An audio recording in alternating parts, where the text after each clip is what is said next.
A single ember that escapes from a wildfire can travel more than a mile. That single ember can ignite and destroy your home or even your community. You can't control where the ember will land, only what happens when it does. Get Fire Adapted now at fireadapted.org. Columbine.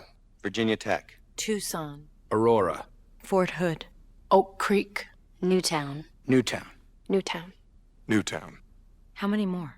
How many more? How many more colleges? How many more classrooms? How many more movie theaters?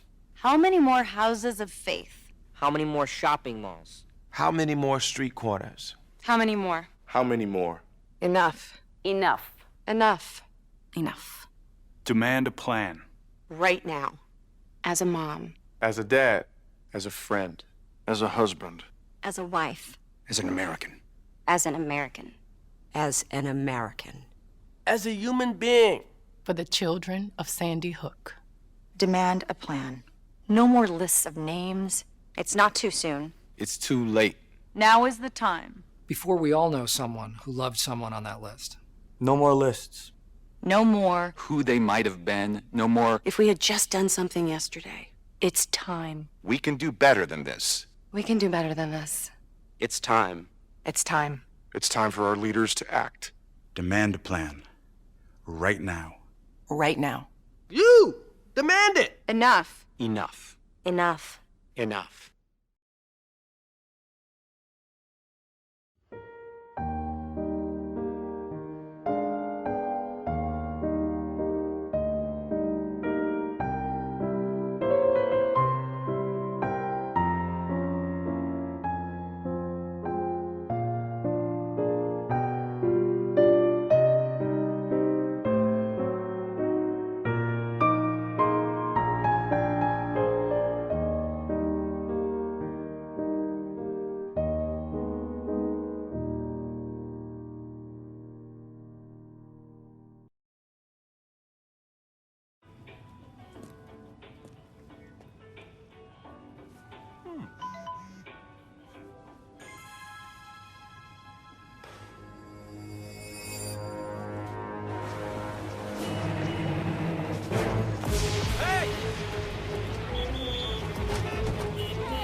So, same time next week?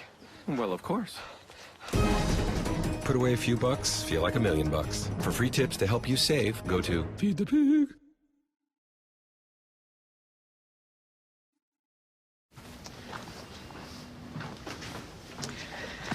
All right. I know this isn't any fun to talk about, but we should. Okay. So who's going to do what? I'll pack the dead batteries. Great. I'll only put what I don't need into a duffel bag. Perfect. That's totally unhelpful. No problem. Meanwhile, I will try to comfort everyone by speaking in a calm voice. And I'll try to get the generator going without any gas. Oh, let's not forget the cell phones, which probably won't work. Right. And who is going to handle supplies? I can forget to do a list for us. Thanks, pal. Well, I think we couldn't be any less prepared. I'm proud of you guys. Talk to your kids about who to call, where to meet, what to pack. Visit ready.gov/kids for tips and information.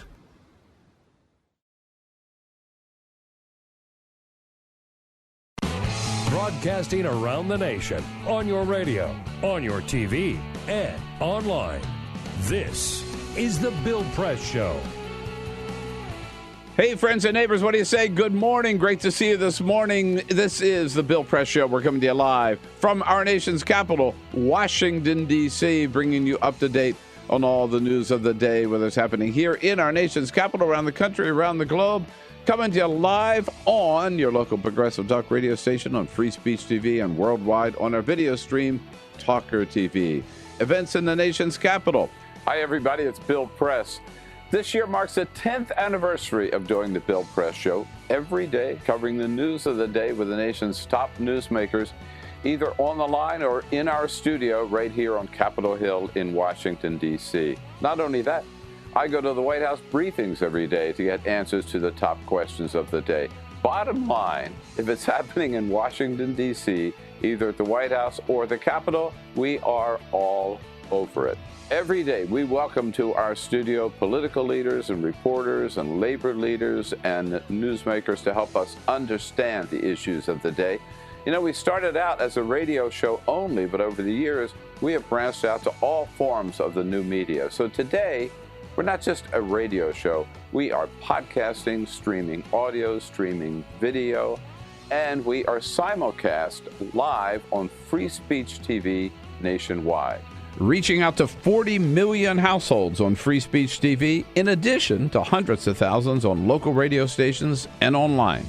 AFGE is so proud to be associated with this show and looks forward to being working with Bill and this show for a long time. Bill Press is the right man at the right time with the right message. And thanks to the Bill Press Show, we get our message out to thousands and thousands of people every day. Thank you, Bill Press. The Teamsters are a proud partner with Bill Press on his show, telling the truth about what's going on with working families. Tune in. Yes, it's been a fun and exciting 10 years so far for the Bill Press Show. We're looking forward to many more with all of you, broadcasting live every morning from the nation's capital. On your radio, on TV, and online. This is The Bill Press Show.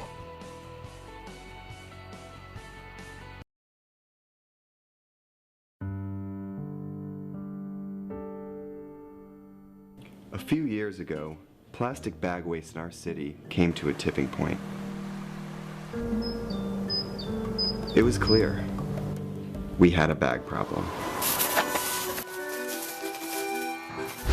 My department was tasked to reduce plastic bag consumption.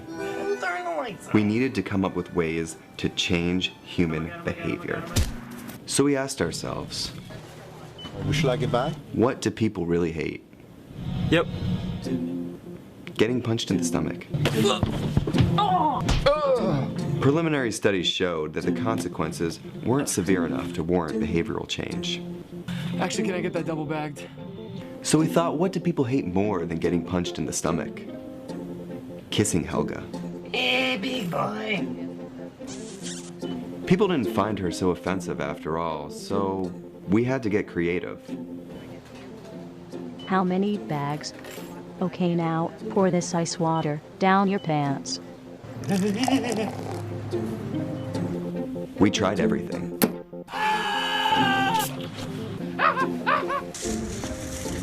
Eat the threat. Defuse this bomb. Even fighting your clone. After blowing through millions of dollars of government funds on research, I came up with a brilliant idea. Why don't we just charge 5 cents per bag? That's a stupid idea. Would you like a bag? Yes. 5 cents a bag. 5 cents? 5 cents? Do I still have the option of getting punched? Honestly, I don't know how everyone else missed it. Why don't you just get a reusable bag?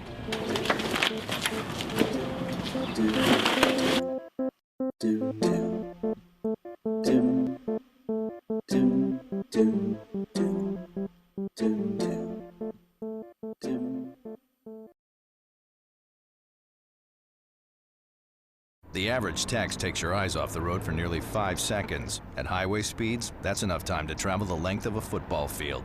Stop the texts, stop the wrecks.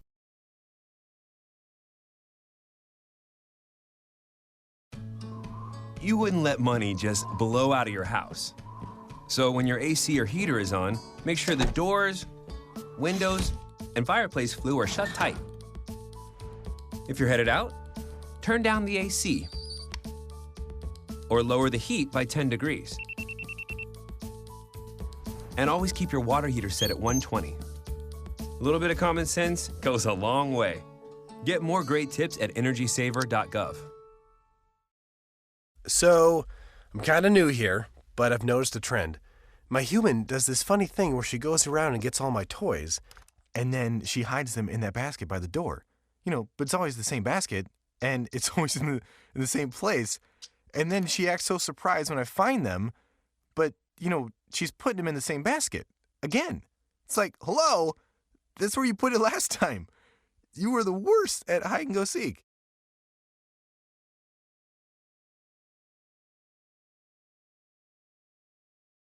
Press Show. Well, hello there. And a happy Wednesday to you and yours. It is Wednesday. What's today? December 30th? New Year's Eve?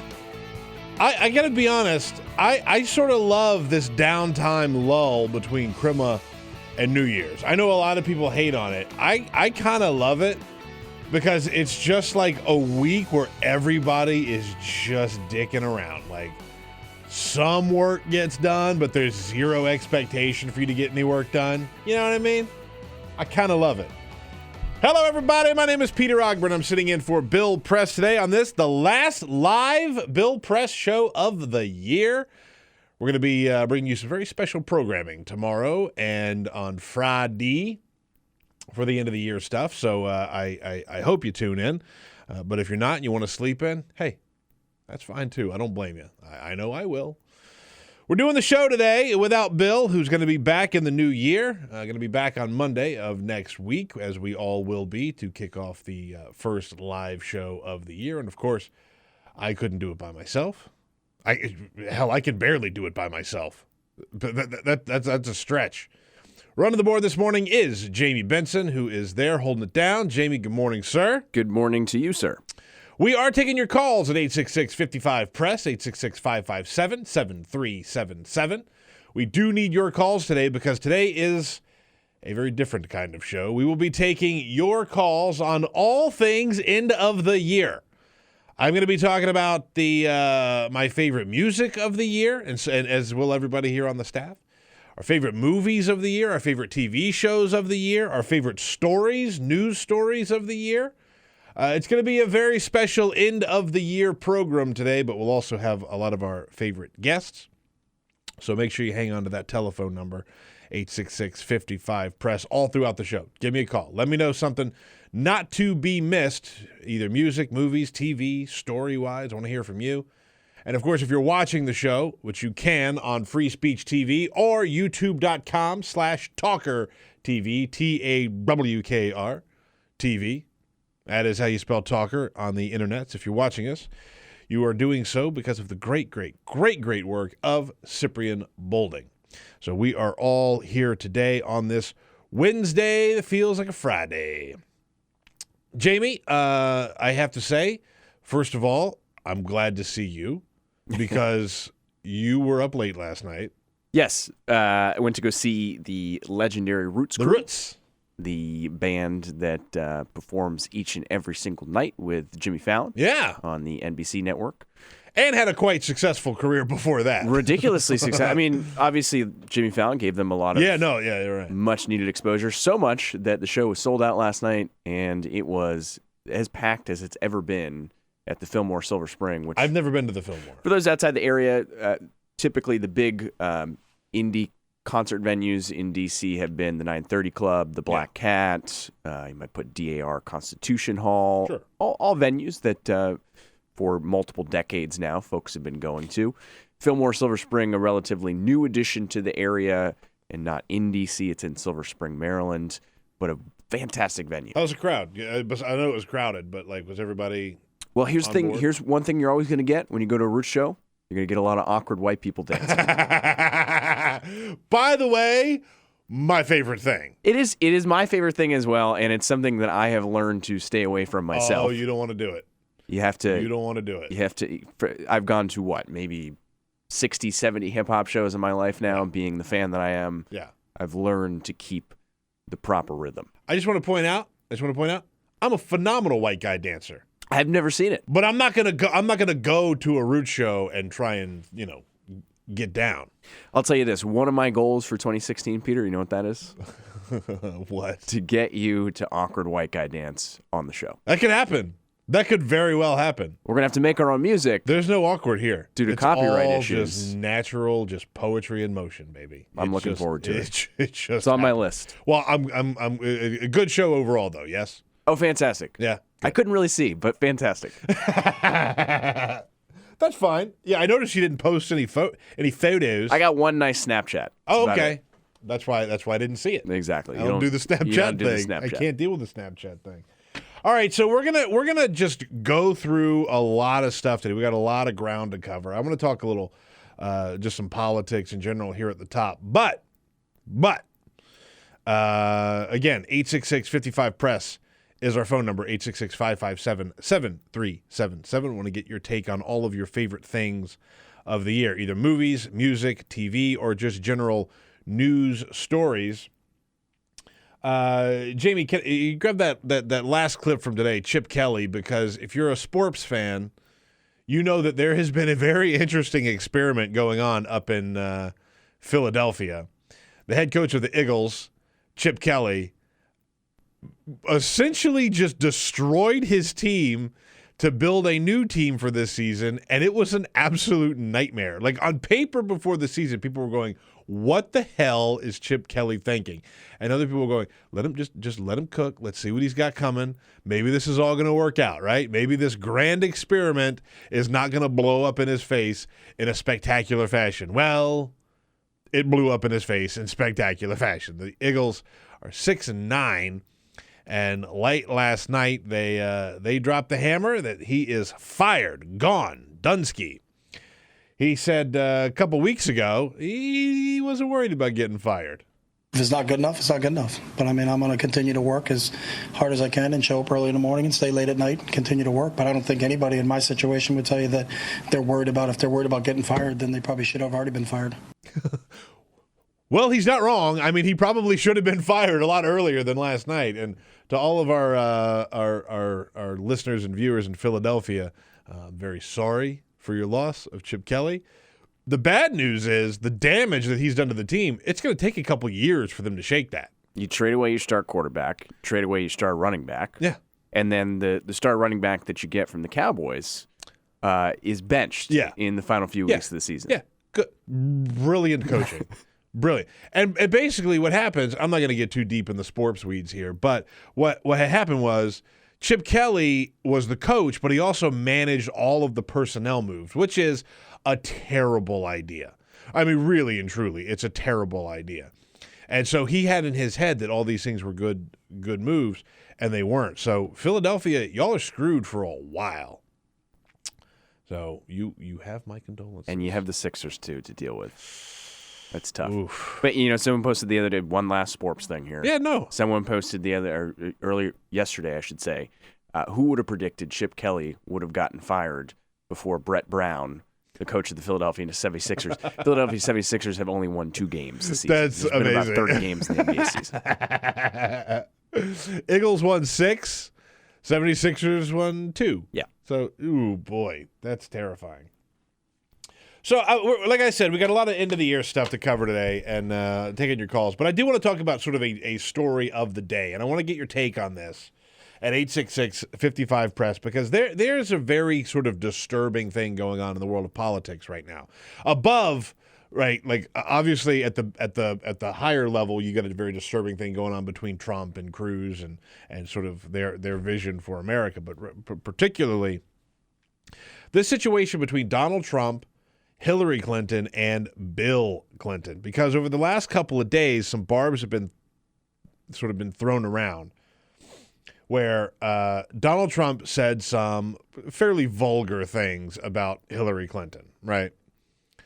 And it was just, it's not good, right? The schlonging, right? She got schlonged. What is that word? It's like something completely made up by Donald Trump, right? And between that and then his comments about her, using the restroom during the Democratic debate and how disgusting that was. Bernie Sanders came to her rescue a little bit and said, what women do go to the bathroom too, Donald. and Hillary Clinton's camp sort of pushed back and said, like, these are sexist comments, right? These are sexist comments. And Donald Trump is pushing back as only Donald Trump can. I'm going to read to you from my formerly nicotine-stained fingers, as Rushbo would say. Get it. From the AP story, Donald Trump says criticism of Bill Clinton is fair because what happened when Hillary pushed back is Donald Trump took it just a little too far. Quote from Donald Trump. If Hillary thinks she can unleash her husband with his terrible record of women abuse while playing the women's card on me, she's wrong. Remember that Bill Clinton was brought in to help Hillary against Obama in 2008. He was terrible, failed badly, and was called a racist.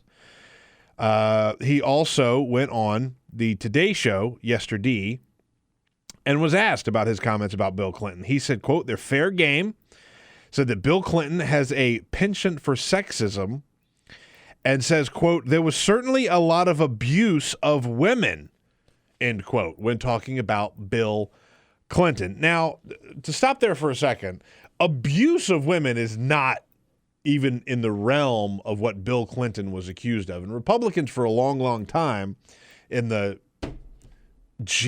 20 years since this scandal happened, and we're still talking about it. But in the years since, they turned it into he was preying on young women. He was an abuser of women. He was, sort of going after girls, right? Monica Lewinsky was a grown woman. It was a stupid thing for Bill Clinton to do, but it's his personal life. He didn't break any laws. He certainly did a lot less damage to the country than the guy that came after him, right? It's just kind of water under the bridge as far as a lot of people are concerned. If you want to psychoanalyze and bring into the whole discussion the dynamic of Hillary Clinton staying with her husband, who was cheating on her, possibly multiple times, right? But we know of the Monica Lewinsky thing. Then, that's fine. Frankly, I don't think it's any of anybody's business, but there is the question of that story and whether or not it belongs in the conversation of Hillary Clinton running for president. Now, Donald Trump, to his credit, said during the interview with the Today Show that his own marital discretions would be fair game during the campaign. Let us not forget that he has been married 3 times. There have been some accusations of abuse, and in one of his ex-wife's books wrote that he even raped her when they were married. But as Donald Trump said, he told reporters aboard his private jet in Omaha, frankly, Hillary brought up the whole thing with sexist, and all I did is reverse it on her because she's got a major problem. Happens to be right in her house. So if she wants to go after me for sexism, we're going to go right after the president and the ex-president. We'll see how it all comes out. So my question to ye at 866-55-PRESS is whether or not this is fair game. Whether or not Donald Trump bringing up Bill Clinton and his past and his sexual indiscretions, do they have any place at all in the conversation for 2016? Now, Donald Trump isn't the only person to have brought this up. You may remember early on when Aqua Buddha, Rand Paul, he brought this up like before Hillary Clinton had even announced, if I'm not mistaken. Like she hadn't even announced that she was going to be running for president. And he was talking about this. So it's something that Republicans on some level think that they can get some traction on. I don't think that it's a winning strategy. I don't think it plays well, number one. But there's the fair game question. What's fair game? Is this fair game? 866-55-PRESS. And I also want to ask you another question because Ted Cruz recently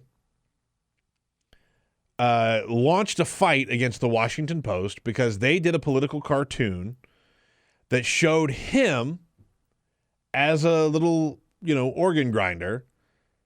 And he's got these two monkeys on a leash that are supposed to be his two daughters. And they're saying that Ted Cruz is using his two daughters as political props. So he's got very young children, young daughters. And that brings up the question of whether or not the family, the children of these politicians are fair game. I can tell you, I have maybe a little controversial stance on this. I think absolutely his children are fair game. Now, I think that there are boundaries of good taste, for sure.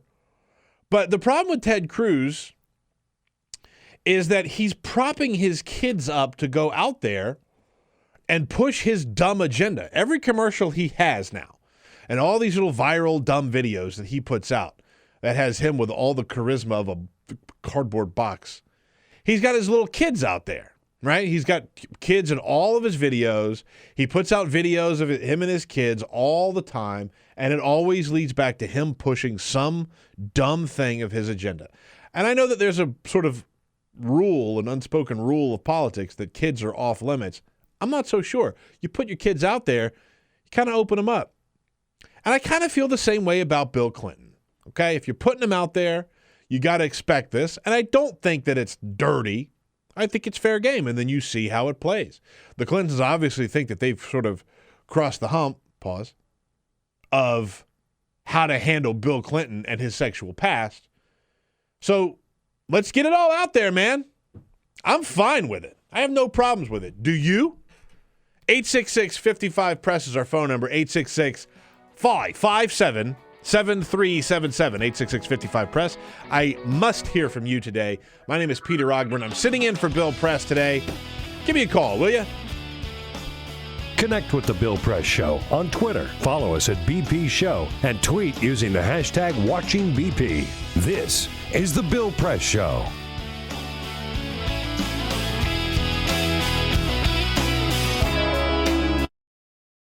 So this is my computer. This is your computer. Let's go on the internet. Let's go. Click it. Yes.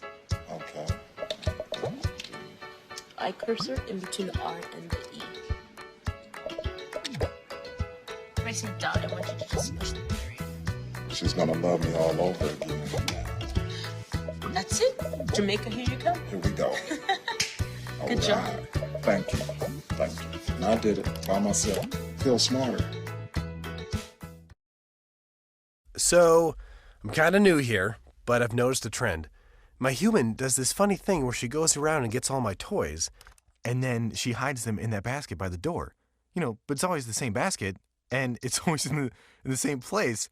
And then she acts so surprised when I find them, but, she's putting them in the same basket. Again. It's like, hello, that's where you put it last time. You were the worst at hide and go seek.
Same time next week?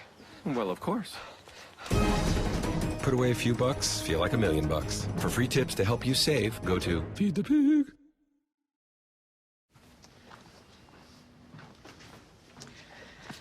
All right. I know this isn't any fun to talk about, but we should. Okay. So who's going to do what? I'll pack the dead batteries. Great. I'll only put what I don't need into a duffel bag. Perfect. That's totally unhelpful. No problem. Meanwhile, I will try to comfort everyone by speaking in a calm voice. And I'll try to get the generator going without any gas.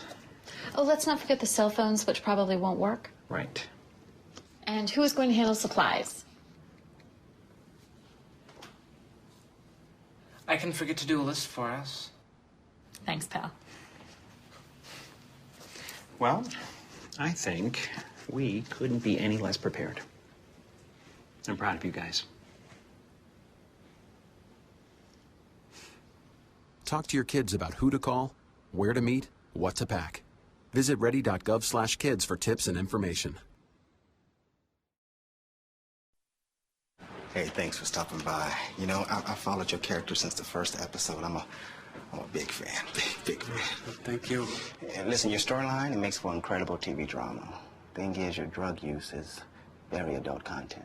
Too adult for the kids. So I'm gonna have to block you. Oh, man. Yeah. Well, have a good one. You're a nice lady.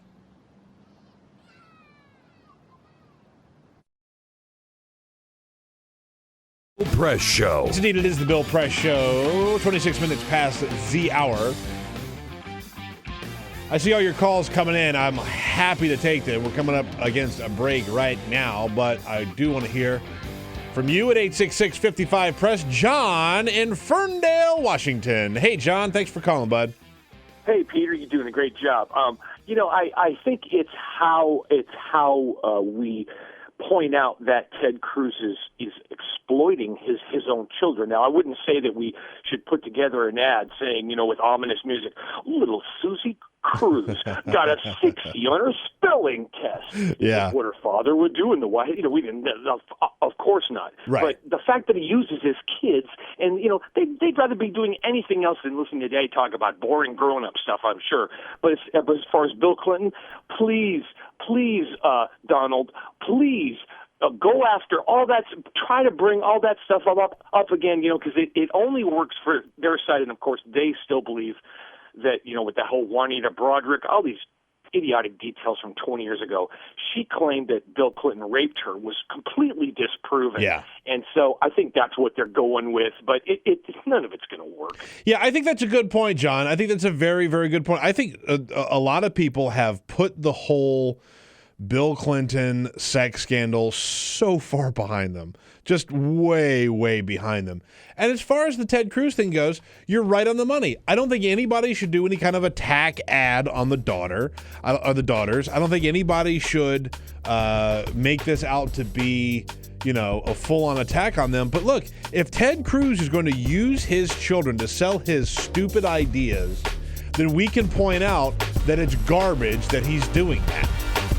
866-55-PRESS. I got a lot more to say about this. Stay tuned.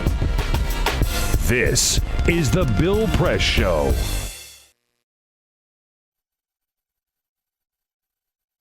The average text takes your eyes off the road for nearly 5 seconds. At highway speeds, that's enough time to travel the length of a football field. Stop the texts. Stop the wrecks.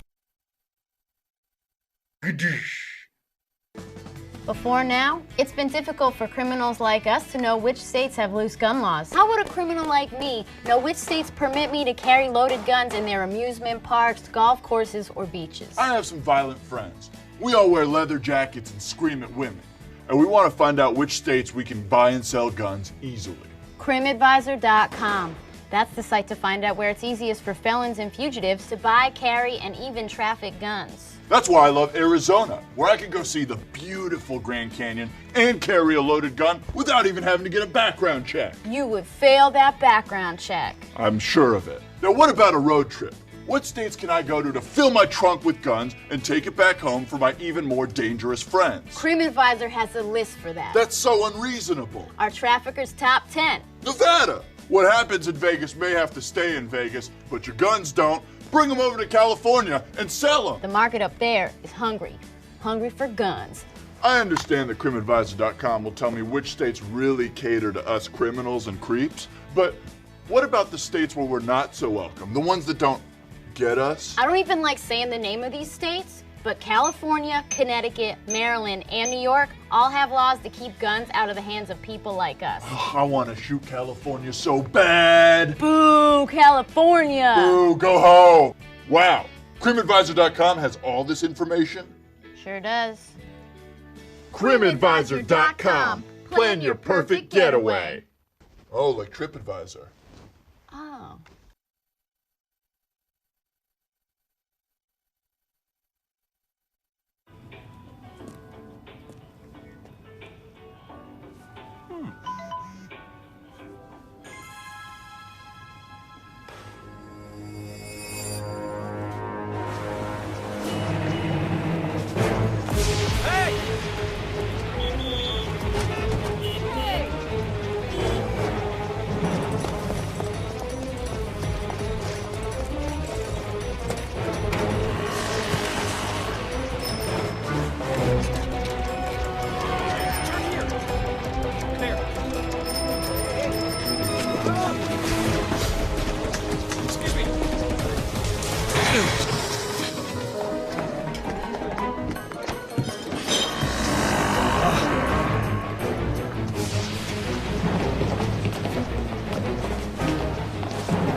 So, same time next week? Well, of course. Put away a few bucks, feel like $1 million. For free tips to help you save, go to Feed the Pig.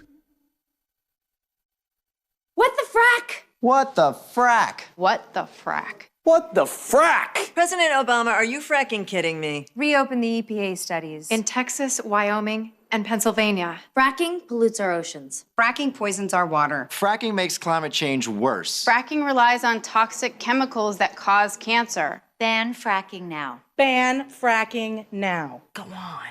Ban it. Ban fracking now. Please.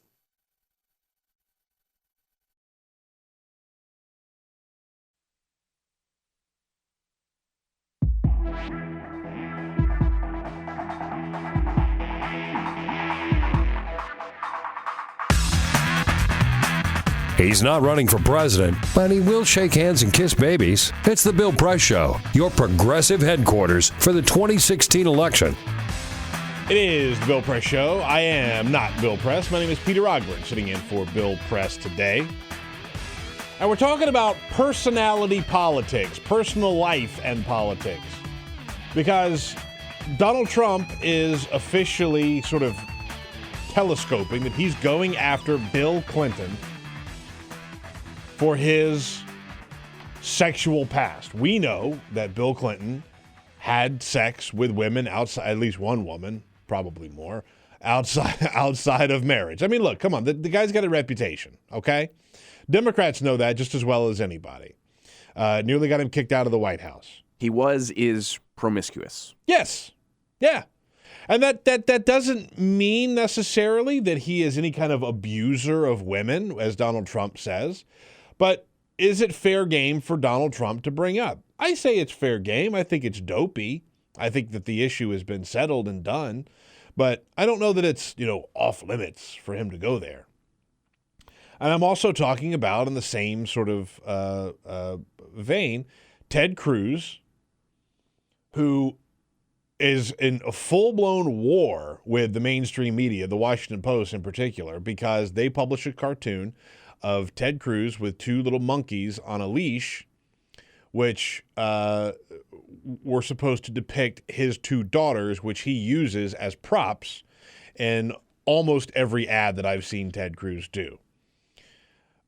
Here's the point I want to make, okay, about because someone's already texted me, right? There's an unspoken rule in politics. You never go after the kids. Okay, that's okay. There's a big difference between going after the kids of politicians, the way that, like, Rush, when he had his TV show, he went after Chelsea Clinton when she was, like, a teenager. We all remember he put up on his short-lived TV show when he showed a picture of Chelsea and he showed a picture of a dog instead. Some people have been going after the Obama girls because of the way that the disrespect they showed at there was an event that they were at either earlier this year or last year, about the way that they dressed, right? And, like, have a little respect. No, but get out of here. They're kids, right? You can't really go after that. The difference between Ted Cruz and, say, the Obama daughters is you don't see Barack Obama. You didn't see George W. Bush with his teenage daughters either, by the way, going out there using their children as props to push their political agenda. All right? You can't use these children to promote your hateful ideas and then say, whoa, kids are off limits. Like, the only person that can exploit and go after Ted Cruz's children appears to be Ted Cruz. Because after the Washington Post put this cartoon out, Ted Cruz was so appalled, so offended, so distraught over that image that he copied it and pasted it onto an email to all of his supporters begging them for money. Fact. It was so egregious, such a horrible, offensive thing that he showed it to everybody on his list and said, look at what they're doing to my children. Give me money. Now, if that's not an exploitation of your children, I don't know what is. 866-55-PRESS is my phone number. Chuck Bobuck from Wimberley, California. What do you say, Chuck? Hey, Peter. Nice to talk to you. It's Wimberley, Texas, and I'm in total agreement with you. I think it's deplorable that parents would use their children as resources to be exploited. But if they're going to make that choice, if they're going to make a decision to do that, they should expect anything and everything that implies. Yeah, and look, I'm not saying that people should go out of their way to name call or drag these girls through the mud. But I think it is absolutely worth pointing out that Ted Cruz is using his daughters to push a hateful agenda. And if you're going to put them out there, if you're going to put their faces in front of the camera and in the same breath push something terrible, I have no problem with at least calling attention to that. Thanks, Chuck. I appreciate the call, man.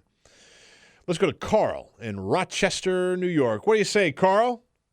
Yeah, is this going to be another 10 months learning about Bill Clinton's penis and how it bends to the left and all this other?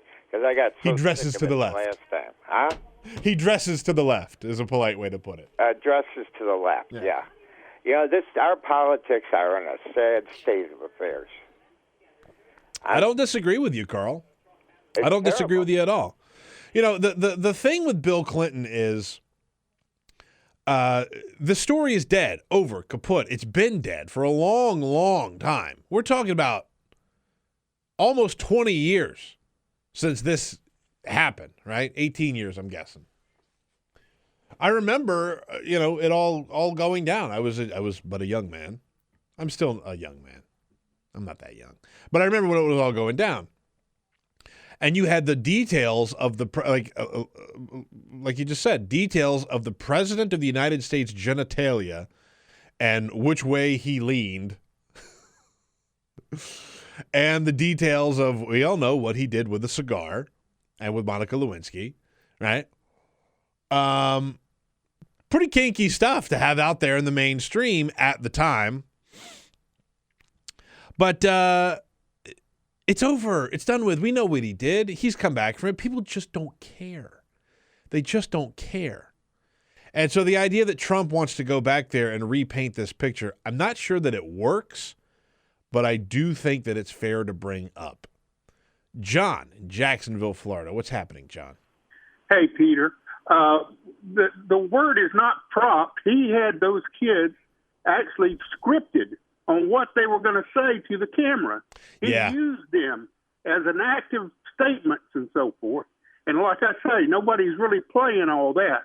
Yeah, no, that's a good. You know, we've talked about this guy before, Vic Berger, who is without a doubt my favorite, and he's not a political journalist, but he is my favorite political journalist easily, because he found that Ted Cruz put up all these outtakes. All right, here's the backstory, right? You talk about a juicy, effed up way that politics works. Ted Cruz is running his presidential campaign. There's also a super PAC that runs ads for Ted Cruz. Now, these two people cannot talk to each other. Ted Cruz's campaign cannot talk to the super PAC. So what Ted Cruz did is he filmed a ton of footage with his family, his mom, his dad, his kids, his wife, all these things, including the outtakes, by the way, and put them up on YouTube under like a dummy account. The reason that he did that is a wink, wink, nudge, nudge. You guys in the super PAC who have all this FU money, you could take all this footage and you can make all these great Ted Cruz videos. The problem is when you do that, everybody can see them. So Vic Berger found all these clips. Here's a little sample of some of Vic Berger's work. Do you want to taste? Yeah. In Jesus' name, amen. Do you want to taste? Yeah. In Jesus' name. So that's like they had this scene at the dinner table of Ted and his wife and his daughters, and they go over and over and over and over again. There were like 6 or 7 takes of them just saying the blessing at the dinner table, right? So that they could put this up on YouTube, and then the super PAC could see this and be like, oh, what a nice, wholesome family. We'll show them praying and around the dinner table. So he put all this footage out there using his daughters, and I think it's totally fair game. Now, I just want to point out that Hillary Clinton, when she was running for president the last cycle before Barack Obama was elected president in 2008, there was a whole hubbub about Chelsea Clinton was on the campaign trail, and someone, David Schuster, who was on MSNBC at the time, accused Hillary of pimping her daughter out because Chelsea was out on the campaign trail. Now, I think that was a dumb thing to say, and I don't agree with what he was saying. But at the same time, anybody who used the argument back then of, oh, well, kids are off limits. Well, no. Chelsea hit the campaign trail to go and campaign for Hillary Clinton. The choice of words by Mr. Schuster at the time was poorly worded at best. It was a dumb thing to say. But you can't just say, oh, she's off limits. We're going to put her out there as a surrogate for her mother, and she's going to go out there and push for her mom to be president. But you can't, God forbid, you say anything negative about her. Let's go to Ron in Eureka, California. Early morning out there. Ron, what's happening? Well, hi. You mention everybody but Bernie Sanders and his wife, and people seem to think that he's too old or grumpy and his wife is too frumpy to be president and first lady. But I think this is not a beauty contest. I think a lot of people in this country are grumpy about the way the economy's going. And in the Vietnam War, they wrote a book called A Bright Shining Lie. You ever heard of this book, A Bright Shining Lie? I have not. It's about the Vietnam War, and I think both Donald Trump and the Clintons are big, bright, shining lies. They're charismatic, as you mentioned, but it's all a facade, and I think we need some down-to-earth grumpiness to clear up all the wrongs that have been happening on the Bush, Clinton, and frankly Obama watch. I like the way you put that, the grumpiness. Okay, Ron, we're going to run to a break. My name is Peter Ogburn. I'm sitting in for Bill Press today. Lots of good stuff coming up later on, for sure. And, of course, more of your phone calls at 866-55-PRESS. But up next, we're going to be talking to our buddy, White House correspondent for USA Today, David Jackson. Stay tuned. Your progressive headquarters for the 2016 election. This is The Bill Press Show.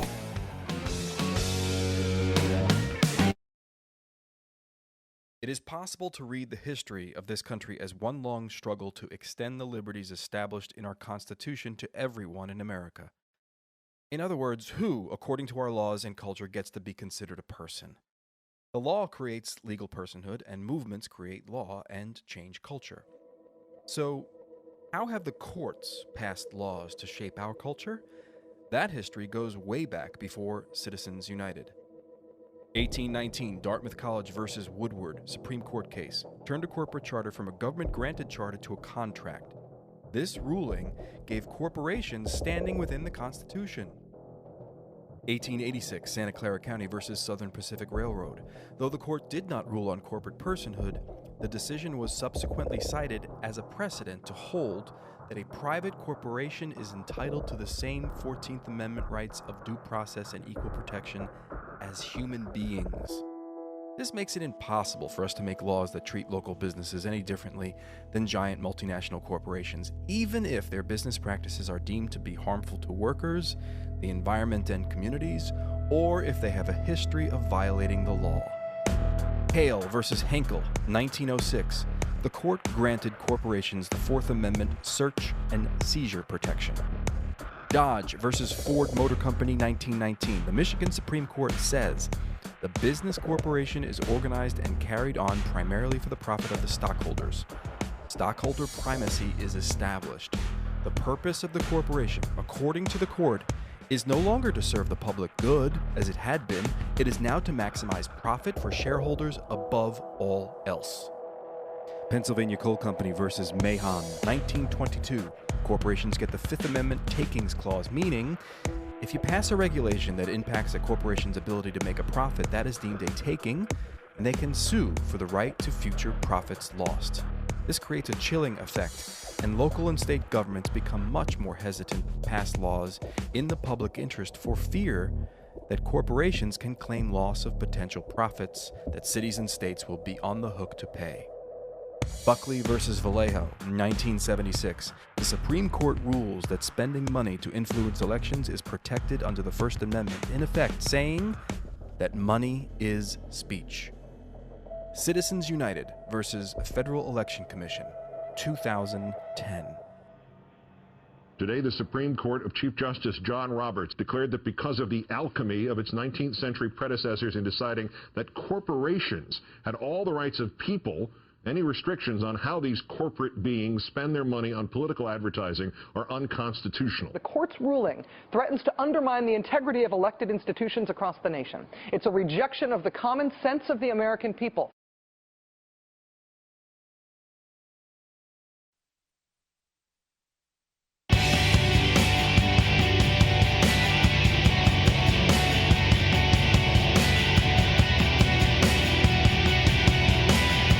The most valuable morning radio show, according to The Nation magazine. This is The Bill Press Show. It is The Bill Press Show, 48 minutes past the hour. It's our last live show of 2015, so we're going to make it a good one. We're doing our damnedest anyway. Got some special programming coming up the next couple of days as we take a few days off, and I hope you get the same opportunity. But we're giving it our all today. On Wednesday, December 30th. Should I get the turkeys? Yeah, get those ready for me. And it's Wednesday, so we'd like to talk to our buddy David Jackson, who is on the line, White House correspondent for USA Today. Follow him on Twitter at DJ USA Today. Hey, David, how you doing, bud? Pretty good. How about you? I'm honored to be on the last show. I didn't realize you guys weren't going tomorrow. Yeah, no, we've got some special programming on tape lined up for everybody tomorrow Beautiful. and Friday. So we're going to be, Bill's taking the whole week off. You know how Bill is, right? He started celebrating way early. Well, I'm kind of doing the same thing. I'm heading to California tomorrow. Heading to Bill Press Country for the weekend. Nice. Yeah, I'm sure. Yeah, you might pass Bill. Your airplanes might pass each other. Who knows? I hope you had a good holiday, man. I'm glad you're with us. I guess you're not going to Hawaii. You didn't go to Hawaii with the president, yeah? No, but I saved myself for the trail, but there's not a lot happening out there either. I mean, just the usual stuff, Donald Trump yelling and people responding. Yeah, exactly. Yeah, and so it goes. Wheel in the sky keeps on turning. Same thing. Donald Trump just yelling at people. Oh, I want to ask you about this story out of the president's vacation, though, because a drone. Another drone situation. We know that there was one where a drone landed on the White House lawn. We had another drone situation in Hawaii, right? Right.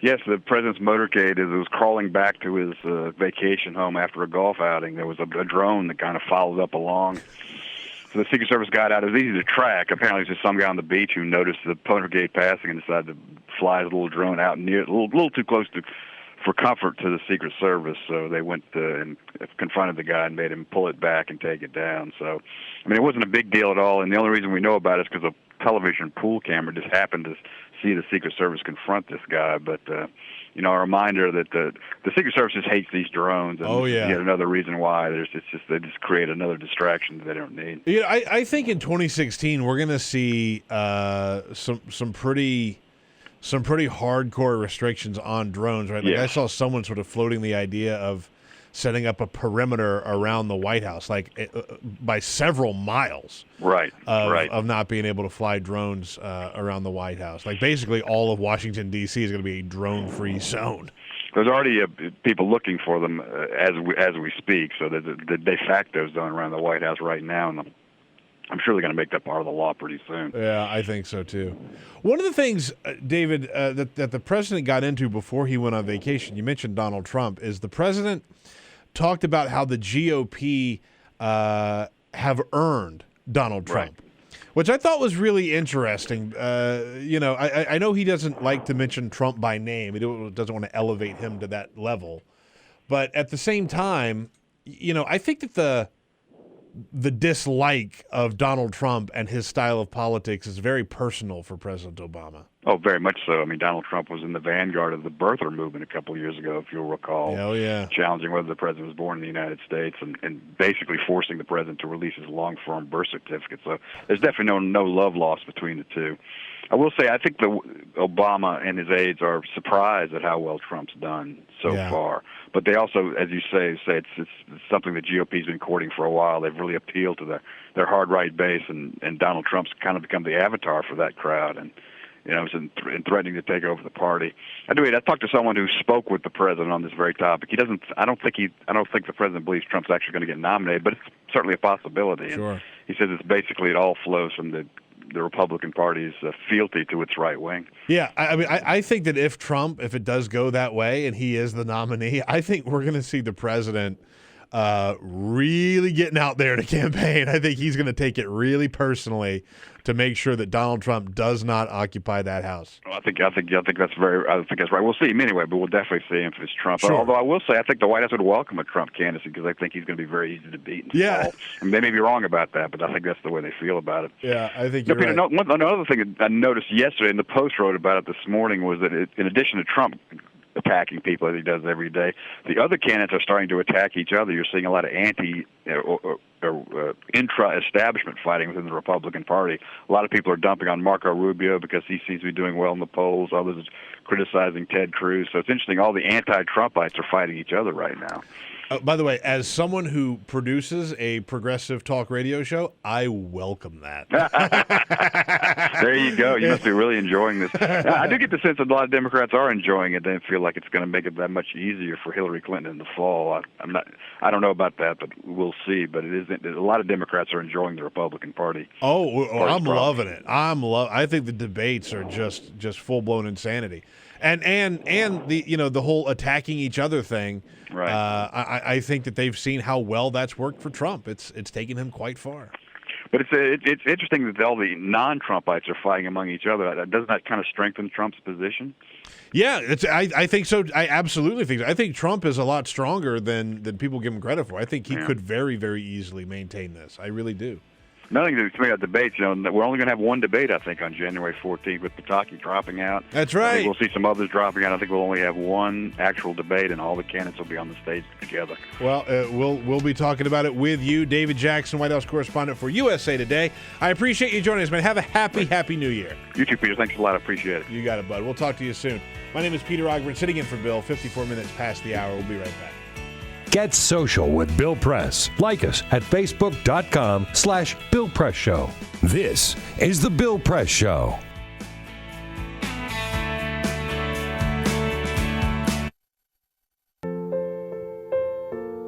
This is why you took a second job. Why you taught yourself how to fix the plumbing. Why you'll do whatever it takes to keep your home. And that is why we want to help. We are making home affordable a free government resource that can make paying the mortgage easier. Call 888-995-HOPE today.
So, same time next week? Well, of course. Put away a few bucks, feel like $1 million. For free tips to help you save, go to Feed the Pig. This is the Bill Press Show. It is the Bill Press Show. Very quick segment before we roll into the second hour of the program. We're going to kick off the next hour in a way that you're probably not used to hearing. We're going to do our 2015 best ofs. A lot of good stuff. Musics, movies, television shows, and just overall stories of 2015. We put a lot of work into this. So we're just going to sort of kick around some of our favorite stuff. And we want to hear from you. So go ahead and get your calls lined up. 866-55-PRESS. 866-557-7377. Your favorite movie, your favorite music, your favorite TV shows, and your favorite or biggest story of 2015. Would love to hear from you on that. 866-557-7377. My name is Peter Ogden. Very quick break. We'll be right back. This is the Bill Press Show.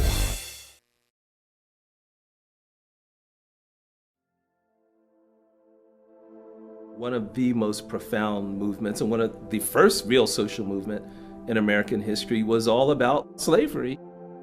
And that's labor. And it was about creating a different kind of democracy, different kind of way of thinking about the economy. And I think these battles aren't over. The African American portion of American wealth as a whole is 3% today. And the last time it was 3% was in 1868, 3 years after slavery.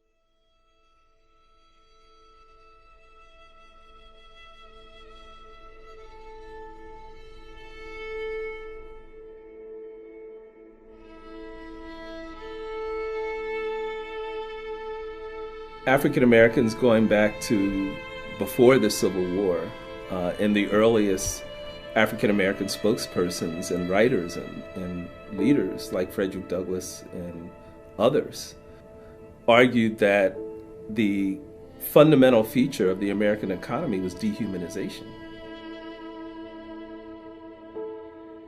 And they also argued that you can't have a democratic constitution and an economic system that degrades and exploits people. Many of the radical Republicans who fought for the Civil War and in the Civil War believed the same thing. I think the true intent of the 13th Amendment wasn't just to eliminate chattel slavery.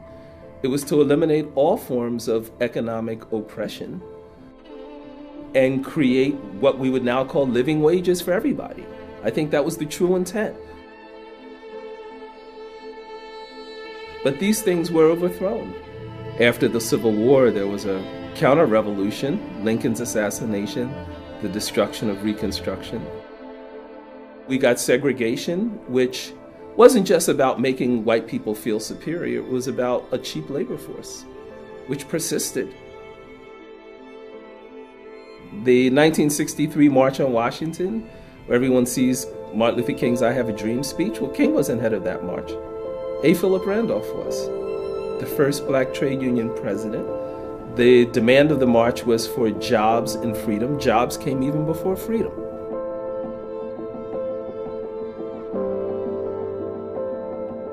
That sort of dream of a new kind of economy was tightly connected with thinking about voting rights and a new kind of politics. And when African Americans said we refuse to work as basically semi-slave laborers with no rights and no voting rights and no protections, and my generation said we're not going to do that work that our parents did, then employers started bringing undocumented immigrants into the country to work with no rights and no protections. And when the government said, well, what are we going to do with all these young folks like me who don't want to do this kind of semi-slave work? They didn't reform the economy. They said, let's lock them up. And we got mass incarceration.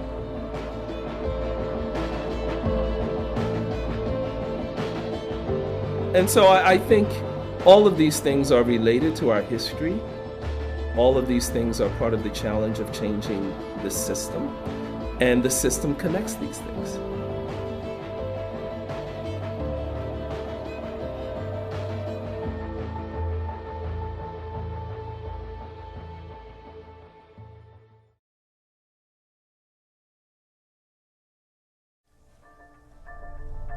How I've been affected by gun violence over the years is through deaths of friends and family members and associates. When I was 5 years old, I was held at gunpoint in a home invasion. I've gone to the juvenile detention centers and I've met dozens of young kids, babies really, who have been affected by gun violence. Directly, I've lost a few friends, but I think why this touches my heart is having children of my own. You know, I've been at parties where, you know, I had just left the party and, you know, maybe 10, 15 minutes later, you know, I heard that, you know, somebody got shot and didn't make it.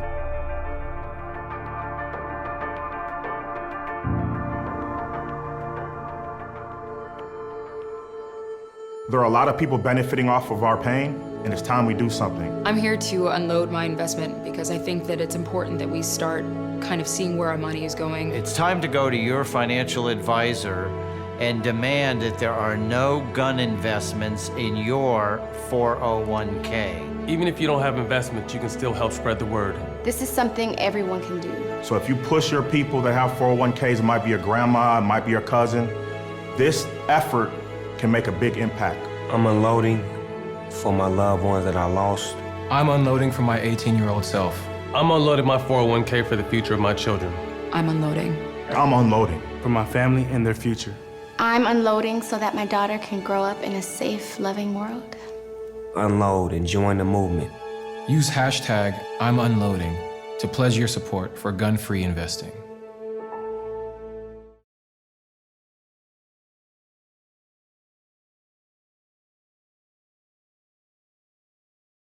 I grew up in the housing projects of Cleveland. I didn't even know that life could be any better than it was. Education for me has been a way to get away from the agony of what was normal life. I want to be able to impact the community, not just look back on where I came from, but to reach back to where I came from and pull some people up with me. My name is David, and I am your dividend.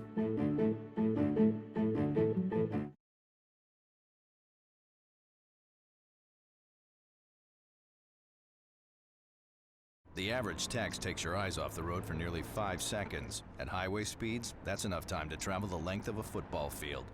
Stop the texts, stop the wrecks.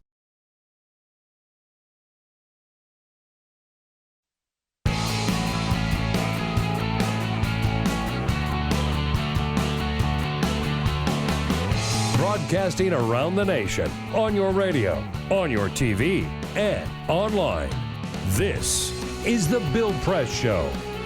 Well. Here we are. Here we are on December 30th.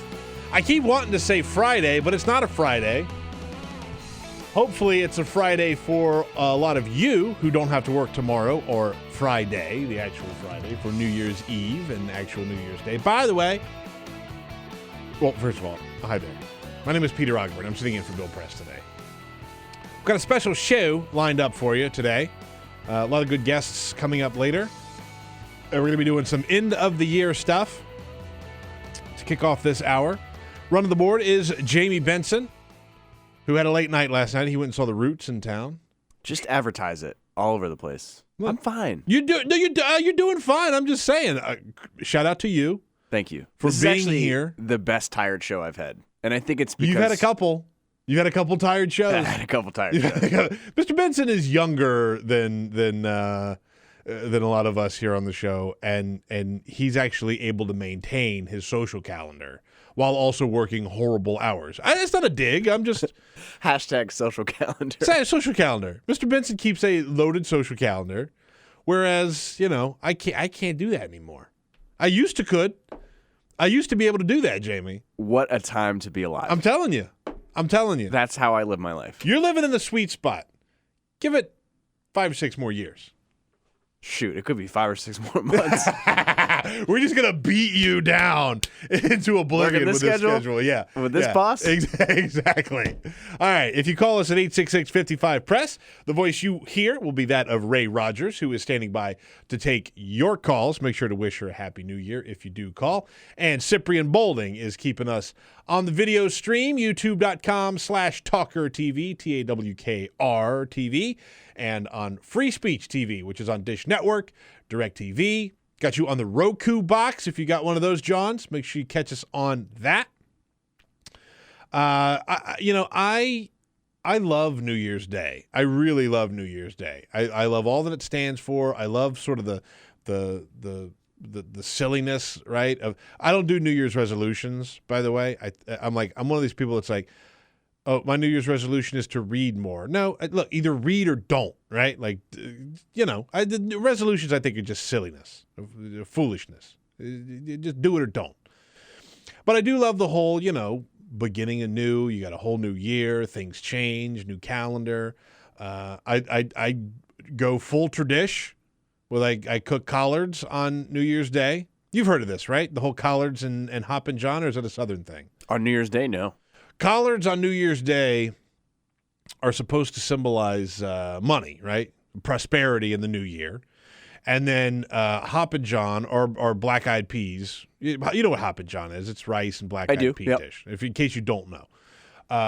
It's like a black-eyed pea. So I always cook that, right? Because that for whatever reason, I don't know why, is supposed to symbolize luck. And then pork. You cook some type of porks, right? So we always do that on New Year's. So I'm excited to do that this year. Now you have me Googling New Year's dishes by region. I'm telling you though, that's a thing. The whole collards and Hoppin' John and pork is a whole New Year's thing. I'm not sure if that's exclusive to the South, but that's how I grew up. Anyway, we always did it. New Year's Eve, by the way, very, very, very far down the list of greatest holidays, right? New Year's Eve, New Year's Day, I should point out, is like my third favorite holiday. My third favorite holiday. New Year's Eve is probably like one of my least favorite. New Year's Eve is terrible.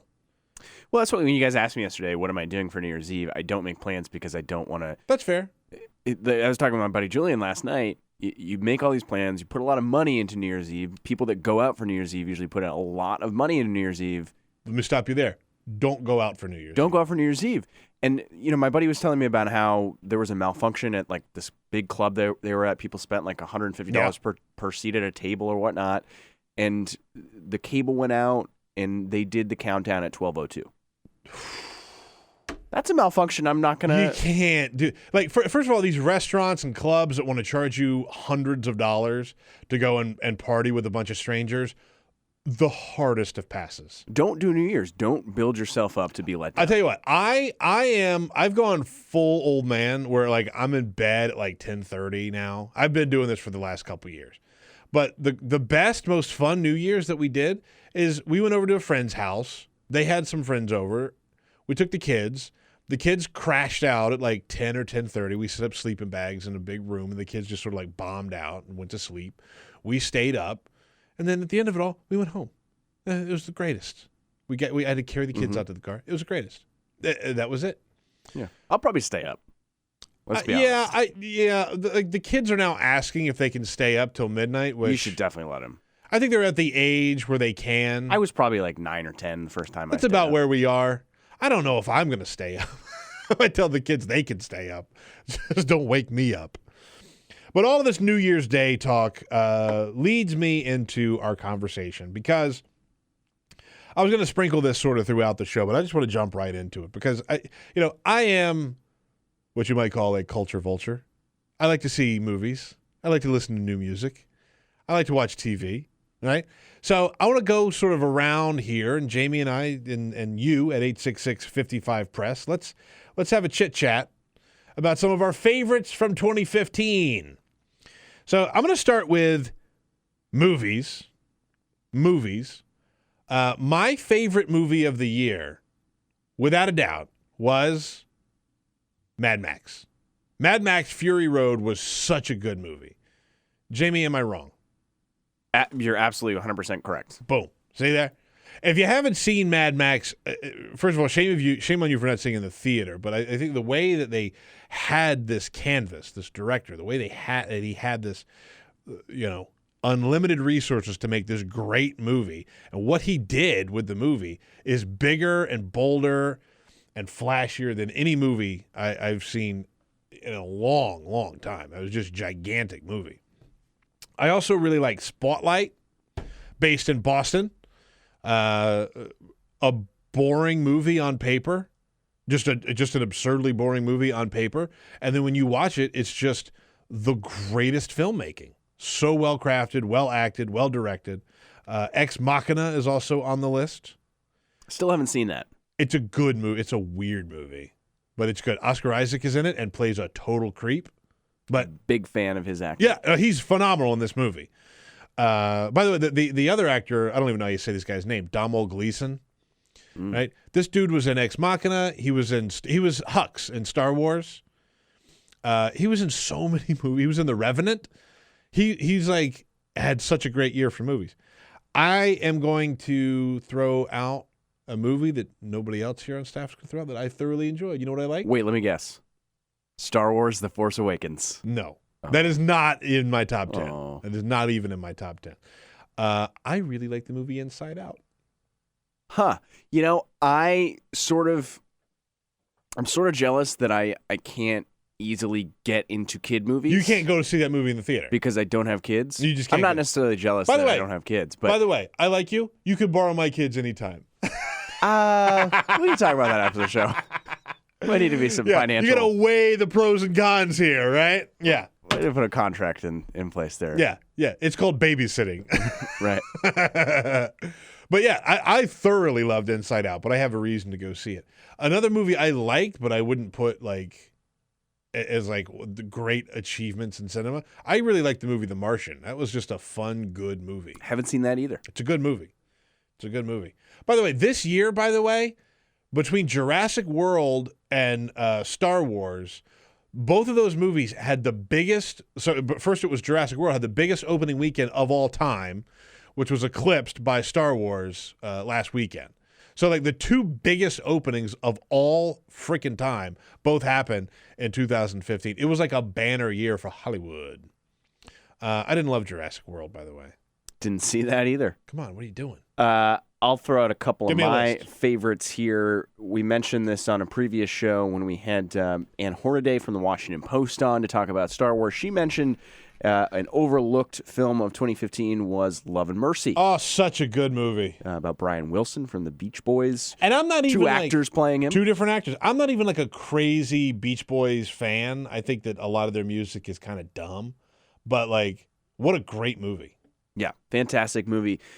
Documentary, my documentary of the year, maybe the only new documentary I saw this year, so there's not much to judge against here, but Amy. Oh. The Amy Winehouse documentary. Which Again, was, not even like a crazy big fan of her music, but what a horrible story. Horrible story, expertly done. Well done film. I also want to put out, trying to think of, Dope. Did you see Dope? I didn't see Dope. Dope's a good I think I would film. like Dope. Yeah, so if you liked Dear White People, I'm not quite sure if it had the same production crew, but if you saw Dear White People from last year, very similar to that as far as a new age, hip, certainly African-American minority-focused cast about a couple teenagers who get themselves into a sticky situation when it comes to their neighborhood. Definitely see Dope. It looks like something I would want to see. Yeah. That also leads, by the way, and we're going to get into this in a little while about my like top stories of 2015. One of the ones that's like high up there for me, and stick with me, folks, is just blackness and identity, right? Like big time. This was like a great. I mean, look, there were obviously a lot of downsides. There was a lot of problems with police shootings and things like that. But like, what a great year for like black culture and how so much of it went mainstream. I think that was great. We're going to talk about that more a little bit later on. Yeah, you hit on a couple of the movies there, Jamie. Let's talk about music. If we could talk about music, because I think I know where you are on your favorite album of the year. 100%. Well, it's almost a tie. A tie. Right. Okay, I should have known. Between. It is between Kendrick Lamar's To Pimp a Butterfly and phenomenal D'Angelo and the Vanguard, I should say, Black Messiah. Those two were like next level, well done music. And by the way, both of those, when we talk about blackness, like there's a whole conversation to be had about the Kendrick album in particular, and like the conversation. The conversations that have been had between like white dudes that like hip hop and their black friends that like hip hop, right? Because like it is a profoundly black album, a proudly in your face in the best way black album, and it's phenomenal. It's amazing. And something to mention about the D'Angelo albums. The D'Angelo album technically came out in 2014. Sure, came out in the last week of December in 2014.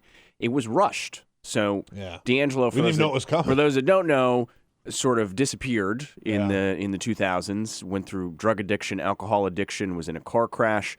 Had these body image issues because the label wanted him to be this R&B star that he didn't want to be. And then secretly he'd been working on this project, and it wasn't until the Michael Brown incident in 2014 happened, and then the no verdict, obviously, the no indictment happened. D'Angelo said, I want to rush this. I want to put it out. And it came out at the perfect time. I kind of love that. Some other albums I have on my list. I'm a big fan of Kurt Vile. Kurt Vile put out a really good album this year. Jason Isbell. I always talk about Jason Isbell because I think the guy should be a superstar at this point. Like maybe the best songwriter we have in America. Also from Alabama, which is where I got a lot of family. So I'm partial to that. Beach House put out a good album. I like Beach House. Scotty ATL might have been my second favorite full-on rap album. like of the year. That was a great, also like very southern rap, and Built to Spill. I was like, I'm an old, aging stoner dad. I still like Built to Spill. They put out a good album. I didn't step out too much of my main interests, which are hip hop, jazz, and soul. But the one album outside of that realm that I did enjoy a lot was Sufjan Stevens. Yeah, there you go. He had a new album. Carrie and Lowell, which was a lot about his father and mother and growing up in Oregon. I got to listen to more of that album. I haven't listened to a lot of it. Check that out. One more mention on my side. Yeah, no, I don't please. think you like this very much, but it's a little too soft jazz for you. In your Oh, words. yeah. Kamasi Washington, who was one of the musicians that played on Kendrick Lamar's "To Pimp a Butterfly" album, has his own album out. It's called The Epic. It is 3 hours long. Yeah. You get it on CD. It's 3 discs, 12 to 20 piece band, depending on the song. Really, really beautiful album if you like that type of music. I should point out that I have come around a little bit on that album. You alerted me to that, and I listened to the first couple of songs. I thought it was a little doctor's office jazz, right? Like doctor's waiting room jazz. But I've come around a little bit. I think it's It's one of those you got to sit there and listen to it in its entirety for 3 hours. For 3 hours. Yeah. Which I just, look, MTV. I get it. My time is valuable. All right, we're going to talk about TV and some other top stories later on in this hour. I do hope you stick with us because I do love talking about this. And frankly, if you haven't heard any of those albums or seen any of those movies, now you have a good reason to. 21 minutes past the hour. My name is Peter Ogburn. We're going to take a quick break, and we'll be right back. On your radio, on TV, and online, this is The Bill Press Show. Officer, were you the one who arrested me? You gonna shake my hand?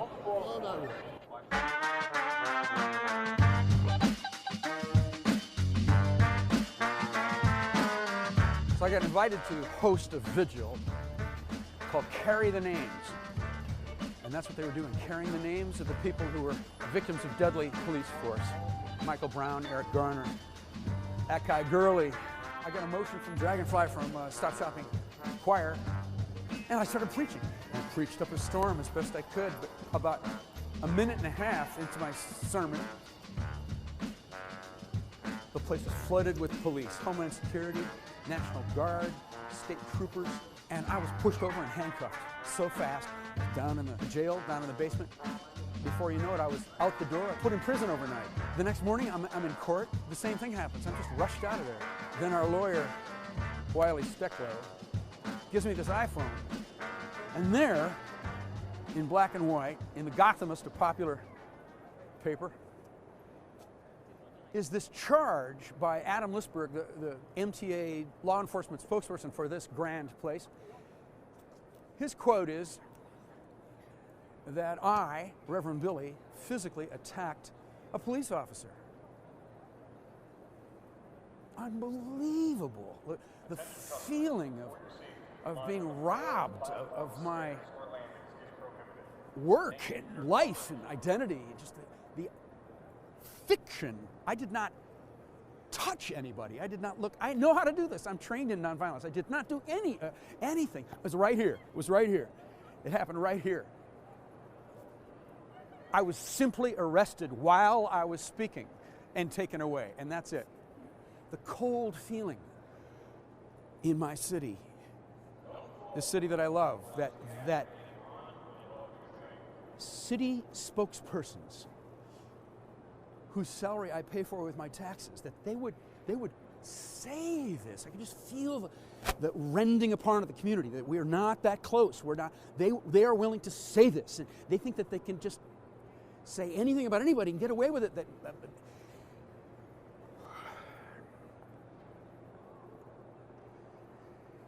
So we have something in the Church of Stop Shopping called radical forgiveness. Amen? Cops and bankers love their children. I forgive the police. We gotta love them too. Cops and bankers love their mothers. But I'll stay radical. Mothers love their brothers. We gotta love them too. But we'll wake up every morning forgiving each other, reaching out, touching, telling stories, having humor, being in a community together, sharing our children, sharing the streets, sharing the climate, being in this city together. But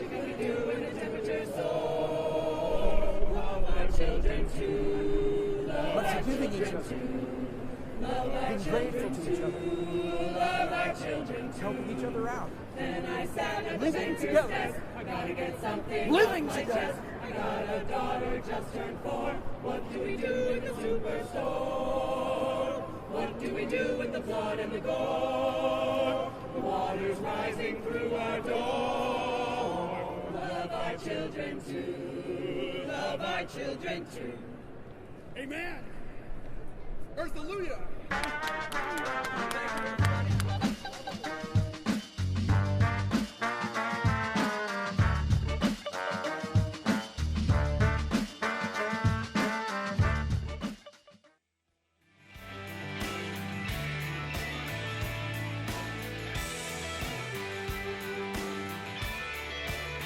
Council.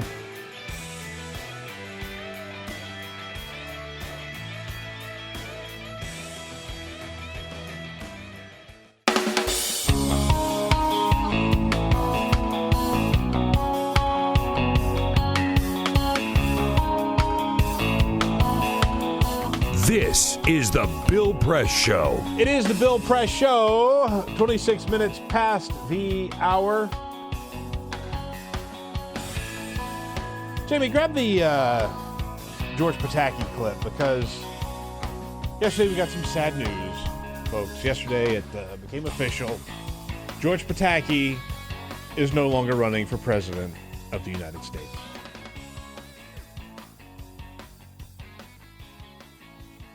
Well, tonight is the end of my journey for the White House as I suspend my campaign for president. I'm confident we can elect the right person. What I love about this, his journey to the White House. I mean, come on, dude. What I love about this is people were tipped off to the fact that he was going to be suspending his campaign because he started calling his supporters and letting them know, like his supporters in New Hampshire and Iowa, and letting them know. And like, all I keep thinking about is, what kind of person gives money to the George Pataki for President campaign? Like, he had them. He had donors. He had people who contributed money to the George Pataki campaign. Like, you might as well just take your money and just, like, start flushing it down the toilet, right? Like, just fistfuls of money and just flushing it down the toilet. And the benefit is that every now and then the toilet would get clogged and some of the money would come back up. So then you would actually see maybe a return on your investment. Otherwise, like, take your money out in the street and burn it in a rusty bucket. Why give money to George Pataki? Like, Lindsey Graham, I even understand, right? Like, there's some principles that Lindsey Graham is running on, right? He's the anti-Trump. He'll beat up on Trump. But, like, George Pataki, oh, boy, what a mess. So farewell to him. Shout out to him. He will go back to obscurity where he was before he even started this whole run for president. So, going to take a quick break here. When we come back, we've got some more pop culture stuff to go through. We still got to talk about television. So I got some sleepers on my list, by the way. I'm sure Jamie's got a couple. And then we're going to talk about biggest stories of 2015. Please don't miss any of that. It's coming up next here on the Bill Press Show. This is the Bill Press Show.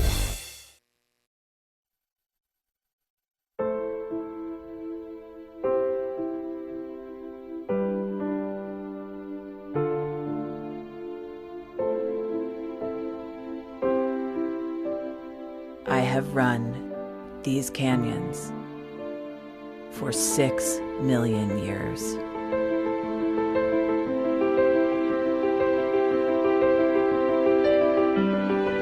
I have traveled from the Rocky Mountains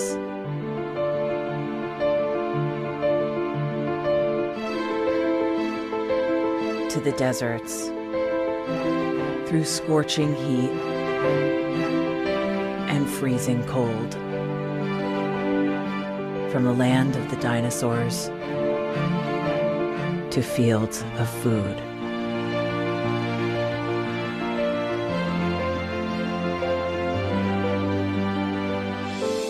lend my hand to 7 states, 2 countries, 9 national parks,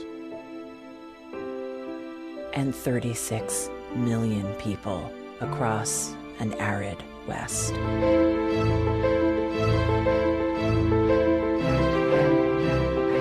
I am not the strongest or the largest, but I am the hardest working.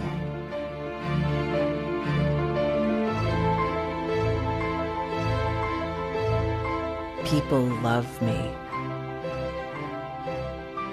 My playfulness, My beauty. my power,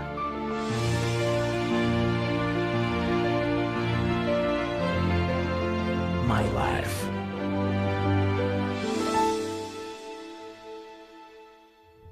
But I don't think I can offer any more. I am I am tired, tired, tapped, and tied. Of the hundreds of major rivers in the world, I am one of the few who no longer kisses the sea. Battles to harness my soul have been won and lost. Use me wisely, and I will sustain you.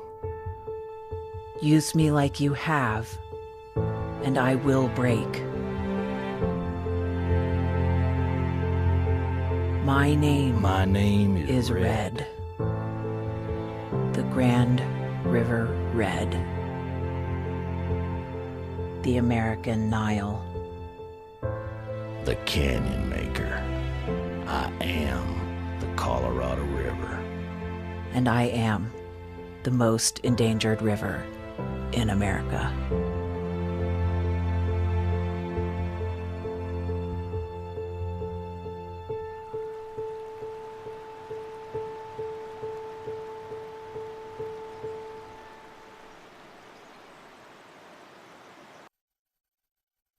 So, I'm kind of new here, but I've noticed a trend. My human does this funny thing where she goes around and gets all my toys, and then she hides them in that basket by the door. You know, but it's always the same basket, and it's always in the same place. And then she acts so surprised when I find them, but, you know, she's putting them in the same basket. Again. It's like, hello? That's where you put it last time. You were the worst at hide and go seek.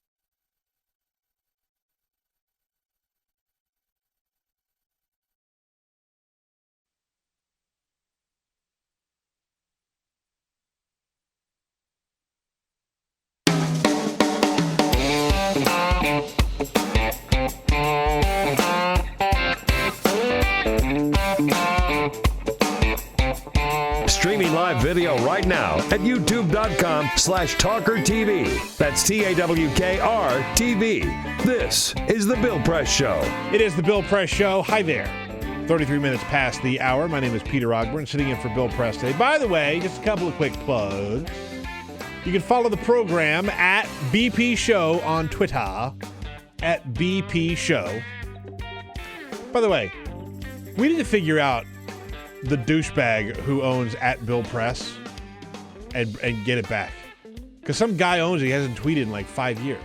I want to get that. I want to get that Bill Press Twitter handle. I was hoping that you were going to say we were going to name the top douchebags of 2015. Oh. That could be that's a good list. Give us a call on that one. Yeah, I'd love to hear about 866-55-PRESS. We may do that later on in the show, folks. I just made a note of it. Jamie, good pull there. Follow the show. Follow the show on Twitter at BP Show. Check out our website, BillPressShow.com. It's a great way to read Bill's latest pieces. It's a great way to stream the show. By the way, if you're not able to get YouTube or whatever, we have the embed right there on the website if you want to get it there. I am also tweeting at Peter Ogburn. And Jamie Benson, running the board, is also tweeting at JBensonDC. Make sure you follow all those Twitter accounts. It will make you smarter, brighter, more likable, all of those things. We continue to plow through our top stories of 2015. We're talking culture first because we've done movies, we've done music. I want to talk a little TV. Let's talk a little Idiot Box because we're allowed, like, we're in the golden age of television. Like, we're in a position now where, like, a good number of television shows are better than anything you could see at TV, like at the movie theater, right? Like, there's some schlock movies that are coming out, but the level, the quality of television is so good these days. My best show on the list, my favorite show on the list, like, honestly, maybe by a mile, is Master of None on Netflix with Aziz. It is such a smart, different, great show. I just can't. I blew once I got hooked. I just blew through it so quickly. I think I wholeheartedly agree. I think it's the best show I've seen all year. Like the level of creativity and something completely different and new. I'm all for that. You know what else I think had a really, really good year was The Affair on Showtime. Gave up on that last year. Probably sort of regretting it. Yeah, well, last year was a decent season, right? It was okay, but it really came into its own this year. This season, what they do is they tell the story from two different people, right? Like 30 minutes of the show is devoted to one person's point of view, and the other 30 minutes is presented from the other person's point of view in pretty much the same situation. So the little nuances that you see, down to like the way that people are dressed, of their remembrances of certain things, is really, really cool. The show I am currently in the middle of and considered staying up all night long just to watch the whole thing, Making of a Murderer on Netflix. Have heard good things. Dude, you got to see it. It's so well done. It's like everything Serial wishes it could be. Because Serial's good. It's fine. I'm not bashing Serial, but like, the way this is put together is like real gritty. How does it stack up against the HBO Robert Durst? Okay, I also have The Jinx on my list. This is way better than The Jinx because The Jinx, I think, relied on it was a good show. I thoroughly liked it, but it had its moments of sort of manufactured storytelling, and they relied on some weird sort of gotchas, right, for the storytelling. And frankly, some of it was just plain boring. But it's all footage. It's all footage. It's all interviews and Making of a Murder. It's so good. I will always put Veep on the list. I will always put Silicon Valley on the list. Those are two. Silicon Valley had a very strong second season. God, is it so good? I would get so upset when that show was over every week when it ended. You know what show I still love is Louis, the Louis C.K. show. It's just amazing. And then one of my favorite TV events all year was the Saturday Night Live 40th anniversary special. Yeah, I forgot about that. I know. I watched that probably 10 times. Except one little thing that could have been better. What? Eddie Murphy. Eddie. I knew you were going to say Eddie. Eddie was terrible. He couldn't do the Bill Cosby joke. Eddie was terrible. Had a Bill Cosby joke ready for him. He couldn't do it. Yeah, and Eddie was just, that whole monologue thing was just terrible. So those are my picks for TV. Jamie, what do you got? You got anything? People are going to forget about this, but you'll remember once the Emmys come around because John Hamm will probably finally get that Emmy. He hasn't won an Emmy yet. Right? Really? He hasn't won one for Mad Men? I don't think he's won an Emmy. There's something that they're missing. It's either, that could be right. I think they've won Best Show before. But they had a pretty good final half season. I got to be honest, I'm just way too far behind on Mad Men. I started, I didn't love it, and I just never. The series finale was great. Yeah. You don't like this show. I love it. Here we go. The Leftovers. Here we go. I knew this was coming. We have fans. Last time I mentioned this on air, I had plenty of fans on Twitter say, I love The Leftovers. More people should be watching it. That's fair. A lot of people. HBO's going to bring it back for a final season because of the fan outpouring. A lot of people whose opinion I respect very, very much like The Leftovers. I will say, I watched up until like the 4th, maybe 5th episode of the first season and saw one of the worst episodes of television I've ever seen in my entire life and said, that's it for me. I'm done. Oh, man. Okay. A couple more. Brooklyn Nine-Nine. It's a comedy. It's a mainstream, good, funny show. I like that show. I don't watch it religiously. Great. Let's see. What else do we have here? Turn your mic on. You turn your mic off. Yeah, no. Oh, I see what's going on. I also want to say one last thing here on HBO. This wasn't a series. It was a movie Going Clear, the Scientology documentary. Phenomenal. Extremely long, but very well long, worth it but to sit through phenomenal. if you haven't seen it. You know what didn't live up to the hype this year? True Detective. No, yeah, I gave up after episode 4. I stuck with it, and oh man, and I was so excited to see that show. Oh boy, was that a bad show! And then, sorry, one more. Just started it. Shout out to SAG, Mr. Robot. Yeah, no, I gotta watch that because again, I know a lot of people who really, really love that show, and it seems like my kind of show. I haven't watched it yet. All right, so there's your TV recommendation. We're gonna talk about the biggest stories, most interesting stories of 2015, and I got several written down here, and I need to get yours at 866-55-PRESS, 866-557-7377. And I'm just going to set the table here, and we're going to talk about it more when we come back.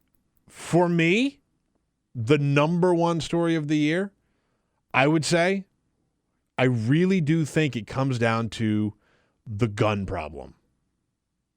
Just guns in general, because when you look at the shootings in Charleston happened this year, and I know that that's bigger than just a gun problem, but it is a gun problem. We'll talk about that in a sec. But the shootings in Charleston, the shootings live on air in Virginia, mass shootings all around the country, the Planned Parenthood, the San Bernardino shooting. And you also take a look at how the gun conversation has shifted in this country to where Hillary Clinton is now running as a very anti-gun candidate. And it's not something that we've really seen on a national level. I can't remember a time that it's happened. I mean, Hillary Clinton is coming out and fighting guns. She's got a plan to fight the problem with guns in America. So that, for me, is why that is number one story of the year.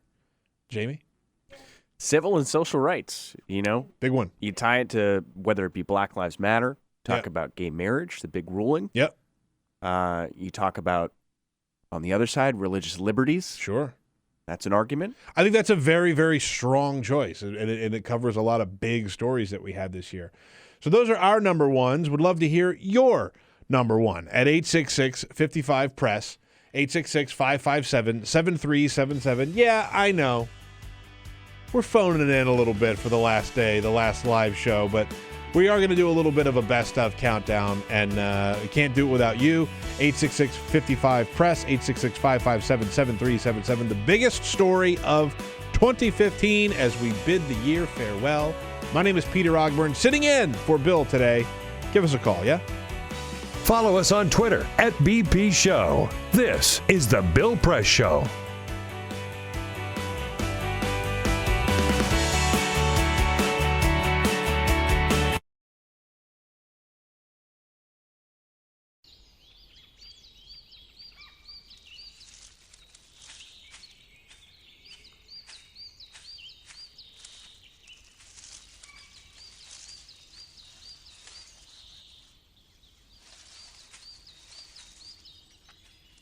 At Earth Justice, we defend the environment in the courtroom. Join our fight. When you take a seat, you take a stand. Earth Justice, because the Earth needs a good lawyer.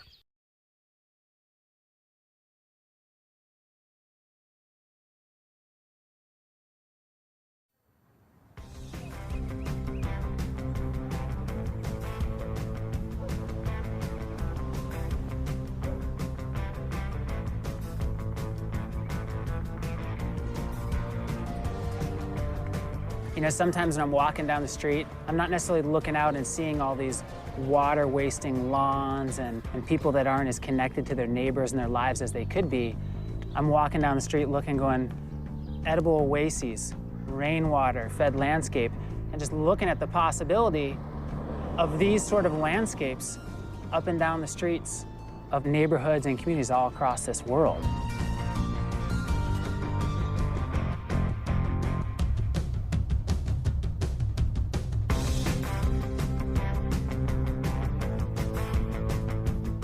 small actions do ripple and they add up and they have a cumulative impact. And so when you're building upon your small mindful actions, you have the confidence and the ability to take on something a little bit greater. So that could be nice. This, in the context of where we're at as a planet with climate change and these really big issues and people that are more disconnected and less skilled than ever, it becomes even more amazing and powerful how much of a solution this is to design these ecological gardens and to come together with shared vision and shared voice. There's never been a time where your choices have mattered more. Doing something as simple as us transforming a landscape creates a model that anybody could look at far and wide, and you're sharing food and connecting and building skills together in your own neighborhood. It's a richer way to live in normal times, but in the new normal of climate change and erratic weather and economic upheaval, it becomes essential. Whether it's me, you, Gandhi, Che, MLK, Willy Wonka, whoever, past, present, or future, the power of our daily actions is all that we have. And like our community said, give me a place to stand and a lever long enough and I'll move the world. And that's what those simple actions do. They move the world every day.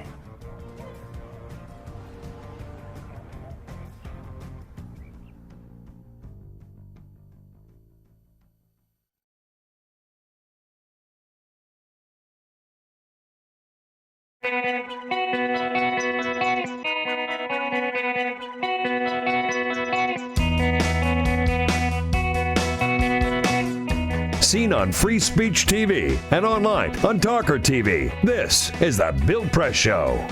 Yeah, it is the Bill Press Show, 46 minutes past the hour. Here we are on the Bill Press Show. Shout out to one of our callers who reminded me that Game of Thrones was this year. I'm very much here for Game of Thrones. I love the show. So, I'm glad someone reminded me. We got a call here. We're talking about the top stories of 2015 as we round out the year. This is our last live program of the year. We're going to have some special programming tomorrow and on Friday. So make sure you're tuning into that. Or if you have the day off, screw it. Sleep in. You can always catch us on the podcast at BillPressShow.com. Right now, there you go. Right now, we're going to talk to Magnus in Vinyl Haven, Maine. Magnus, howdy. Did you know that I have a son named Magnus? I did. That's man, I am so happy to hear from another Magnus. Well, born in Reykjavik, Iceland, so. All right. Well, welcome to the show. I'm Thanks. glad Love you the show. called in. What's your take, man? Well, yesterday I'm watching Tom Hartman, and they went to Howard Dean was hosting Morning Joe yesterday. Had Bill O'Malley on, Yeah. And they were talking about the debate schedule. Mm-hmm. And O'Malley and Dean are talking about how Bernie only wanted a few debates, which I know is a outright lie. That's a lie, yeah. So what's going on here? This seems to be quite the push for Hillary to be going this far so early. That's a good question, Magnus. And I have to say, man, like, Bernie was out there saying he would have more debates. Martin O'Malley has said we need more debates. For whatever reason, and I think this is a very underreported story, for whatever reason, the DNC thinks that it's best to just cover up, hide, and bury these debates. Whether or not that helps or hurts Hillary Clinton, I don't know. I can make the argument that Hillary Clinton is probably the best debater of all three of the presidential candidates on the Democratic side. I think she is the strongest debater in the party, even, maybe. I mean, she's been through this a million times. So the idea that they feel like they have to cover her up somehow is just patently garbage. But that's a good call, Magnus. I appreciate it. All right, we're talking top stories of 2016. Another one on my list, and I know y'all are going to hate this. I know you're going to hate it. Donald Trump.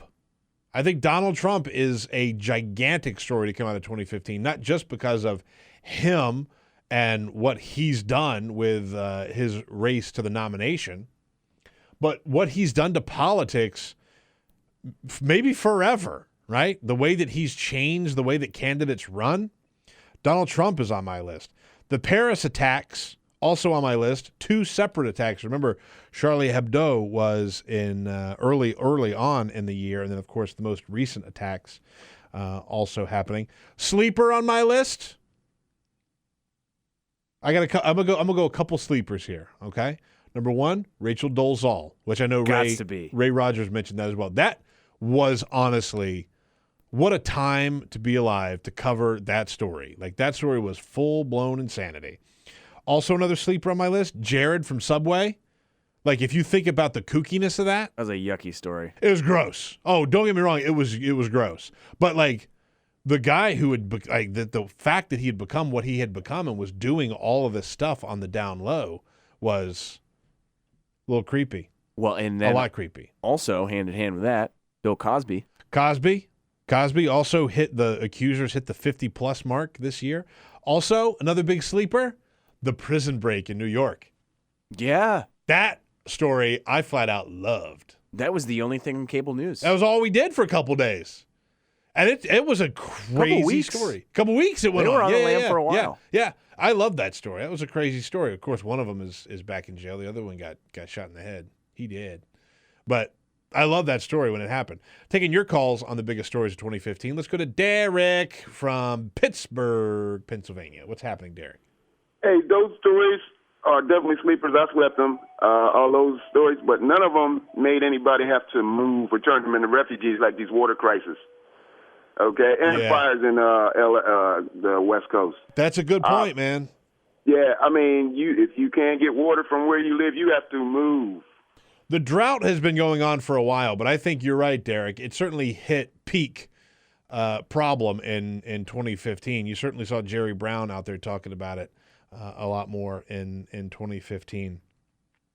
Good call, Derek. I appreciate it. One of the other things I referenced earlier, just sort of an underlying story, a theme of 2015, if you will, was identity, and specifically blackness.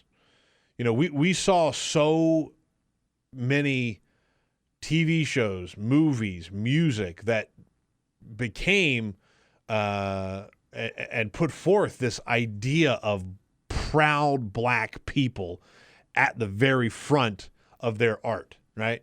There's TV shows now. What's this TV show? Blackish, right? Blackish is a good show. It's a good show, and it's. I'm trying to find another way to say it besides saying like it's a very black show. It's a proudly black show. We talked about Kendrick. We talked about D'Angelo and the Vanguard. Also want to mention on ABC, another identity show, Fresh Off the Boat. Fresh Off the Boat with Rich Homie Huang. Pretty good program. Eddie Huang. It's a very, very good show. It deals with identity issues of a young Asian kid growing up in America. Another one, Transparent on Amazon. Transparent, which I haven't watched. I need to get into. I got to get into it. But the whole issue of putting your identity out there and letting that sort of shape your art, I think, has been very, very cool to see this year. All right. Going to take a very, very quick break. Of course, we're still taking your calls on the biggest story or biggest theme of 2015 as we move into 2016. My name is Peter Ogburn. I am sitting in for Bill Press today. Don't worry, we're holding down the fort with you. 866-55-PRESS, 866-557-7377. Connect with The Bill Press Show on Twitter. Follow us at BP Show and tweet using the hashtag WatchingBP. This is The Bill Press Show.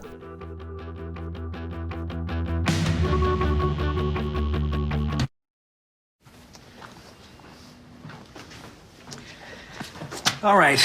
I know this isn't any fun to talk about, but we should. Okay. So who's going to do what? I'll pack the dead batteries. Great. I'll only put what I don't need into a duffel bag. Perfect. That's totally unhelpful. No problem. Meanwhile, I will try to comfort everyone by speaking in a calm voice. And I'll try to get the generator going without any gas. Oh, let's not forget the cell phones, which probably won't work. Right. And who is going to handle supplies? I can forget to do a list for us. Thanks, pal. Well, I think we couldn't be any less prepared. I'm proud of you guys. Talk to your kids about who to call, where to meet, what to pack. Visit ready.gov/kids for tips and information.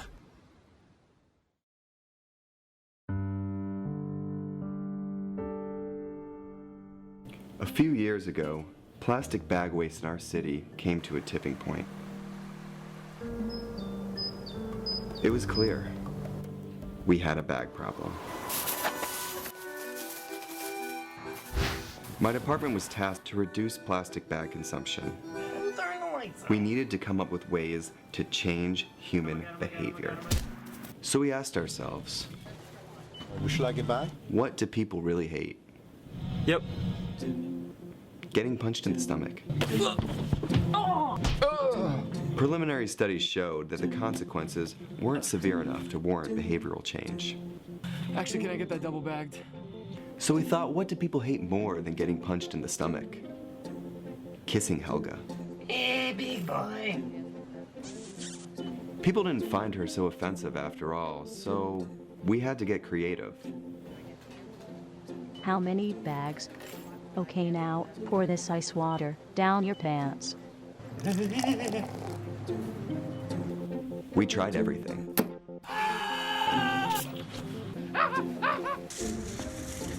Eat this rat. Defuse this bomb. Even fighting your clone. After blowing through millions of dollars of government funds on research, I came up with a brilliant idea. Why don't we just charge 5 cents per bag? That's a stupid idea. Would you like a bag? Yes. 5 cents a bag. 5 cents? 5 cents? Do I still have the option of getting punched? Honestly, I don't know how everyone else missed it. Why don't you just get a reusable bag?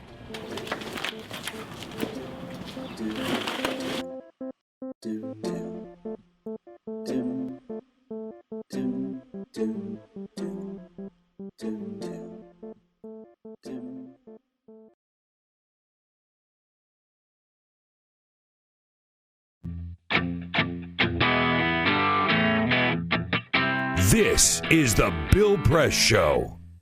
It is the Bill Press Show, 57 minutes past the hour this Wednesday, December 30th. Remember, if you're watching on Free Speech TV, they don't carry the third hour live. They carry it later on in the day. But if you want to watch the show live, make sure you go over youtube.com/TawkrTV. How about this story? Earlier in the week on Monday, Martin O'Malley was in Iowa, and there was apparently a storm there. A lot of the presidential campaigns canceled their scheduled stops in Iowa. Not Martin O'Malley, man. He went ahead and had his campaign event. This is so sad. I hate to read. This is just so sad. He was on Morning Joe yesterday. He said he had an event on Monday, had quote, a whopping total of 1 person show up. But this is Martin O'Malley talking. But by God, he was glad to see me. We spent some time with him, end quote.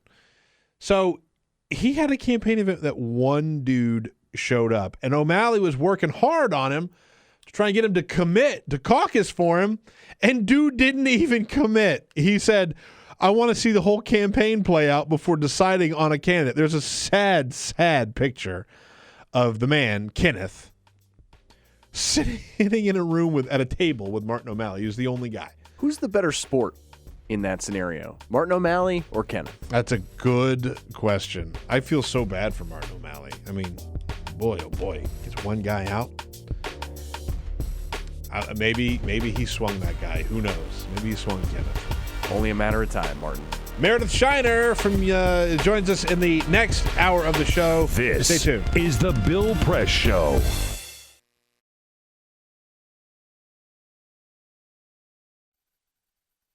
Only in the forest can you see.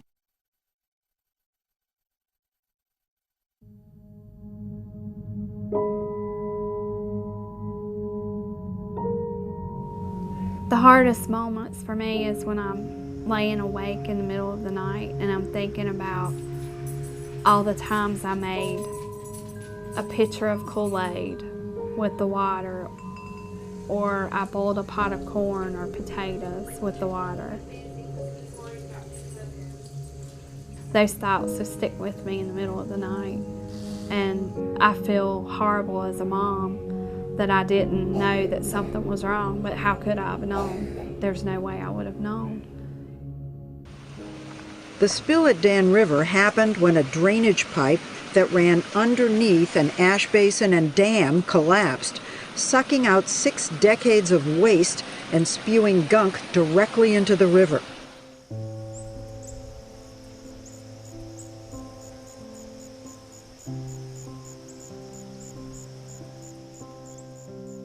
My husband and I just kind of looked at each other like, should we be concerned? We live right next to an ash pond, and this was coal ash spilling into the Dan River, and we learned at that point all of the toxins that were included in coal ash.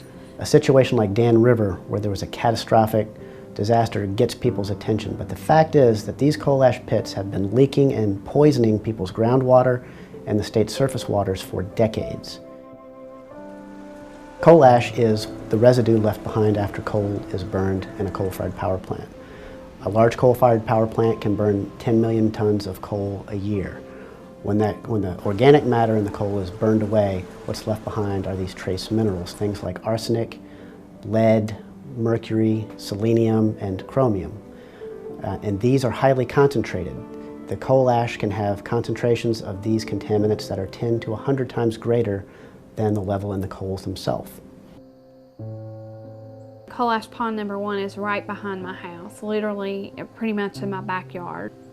We were approached by a neighbor who was wanting to have their well tested, and we decided that maybe we should have ours tested as well. They found hexavalent chromium at 4.5 parts per billion.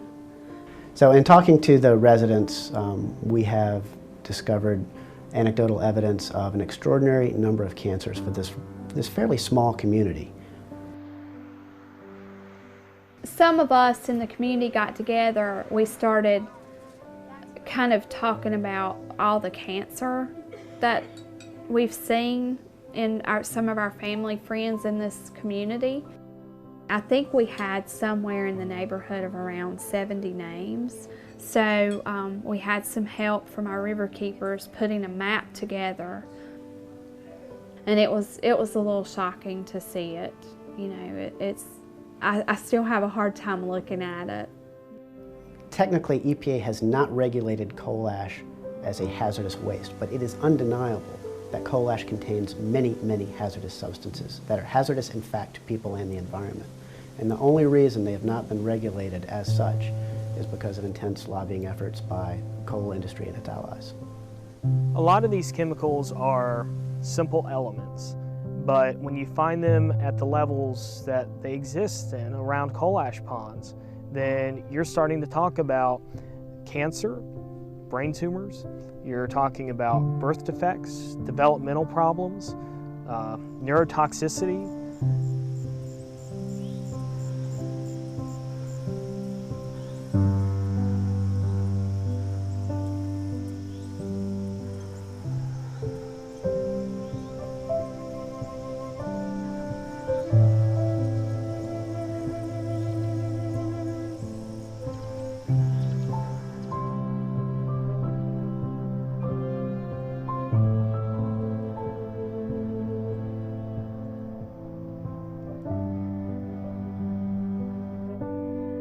We began to look at legal options, cases that we could bring in court to protect communities and their citizens from these toxic leaking time bombs. In 2002, North Carolina enacted a public financing mechanism for judicial elections. This kept private money out of judicial elections. The repeal of the public financing program in judicial elections in North Carolina creates a dangerous precedent for all, and it gives corporate polluters and other special interests the opportunity to elect the judges that they want. And this is important for us all. Everyone should care about this, because when you think about the fact that the state and the federal government have basically abdicated their responsibility to regulate these issues, the state courts are the last stopgap. I think this is no longer a problem that's going to go under the radar. It has been exposed, and I am confident that we will ultimately, with the facts, win out and ensure that we have protected waterways. And so this is something that we all should care about. If we're worried about the water we drink and the air we breathe, we have to be concerned about money in judicial elections.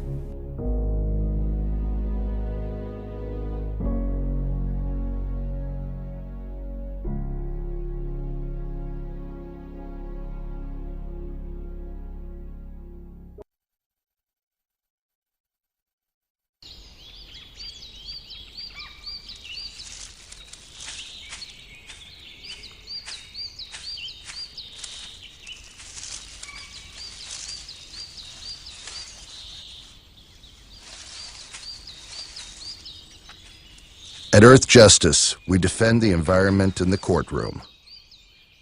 Join our fight. When you take a seat, you take a stand. Earth Justice, because the Earth needs a good lawyer. The average text takes your eyes off the road for nearly 5 seconds. At highway speeds, that's enough time to travel the length of a football field. Stop the texts, stop the wrecks.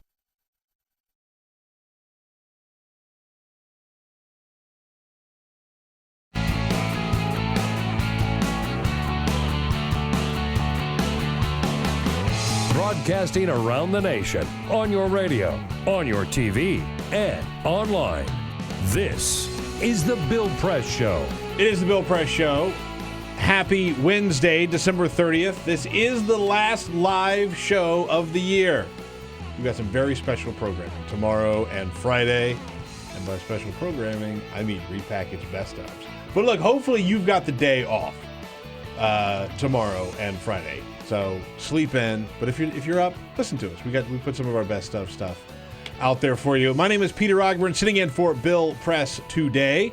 Bill will be back in the new year. We'll be back with a live show on the Monday after New Year's Day. So make sure you are locked in for that. Running the board is Jamie Benson, who is here. He's made it through the show, despite the fact that he didn't get enough sleep last night. Yes, sir. He was up late at a concert. He went and saw the Roots last night.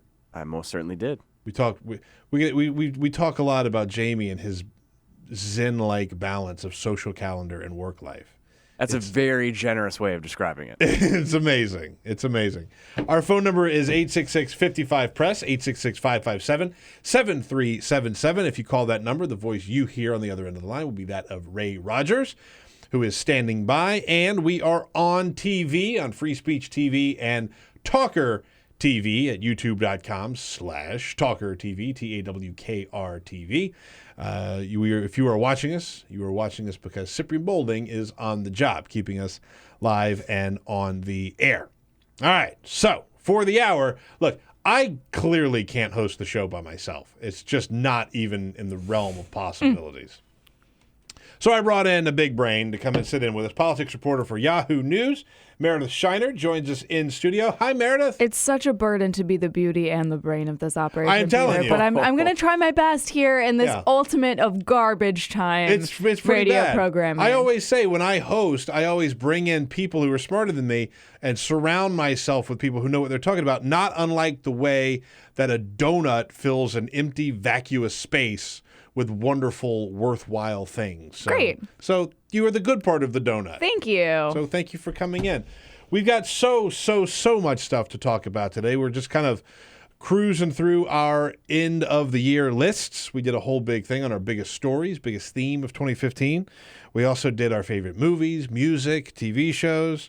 We're just sort of cruising right into that end of the year. You know what I'm saying? But we've done some of that. We'll keep doing some of that all throughout the show. 2015 was kind of a crummy year. Does everyone feel this way? Does everyone feel like it was just a bad year? I kind of agree with you. I don't think it was a great year.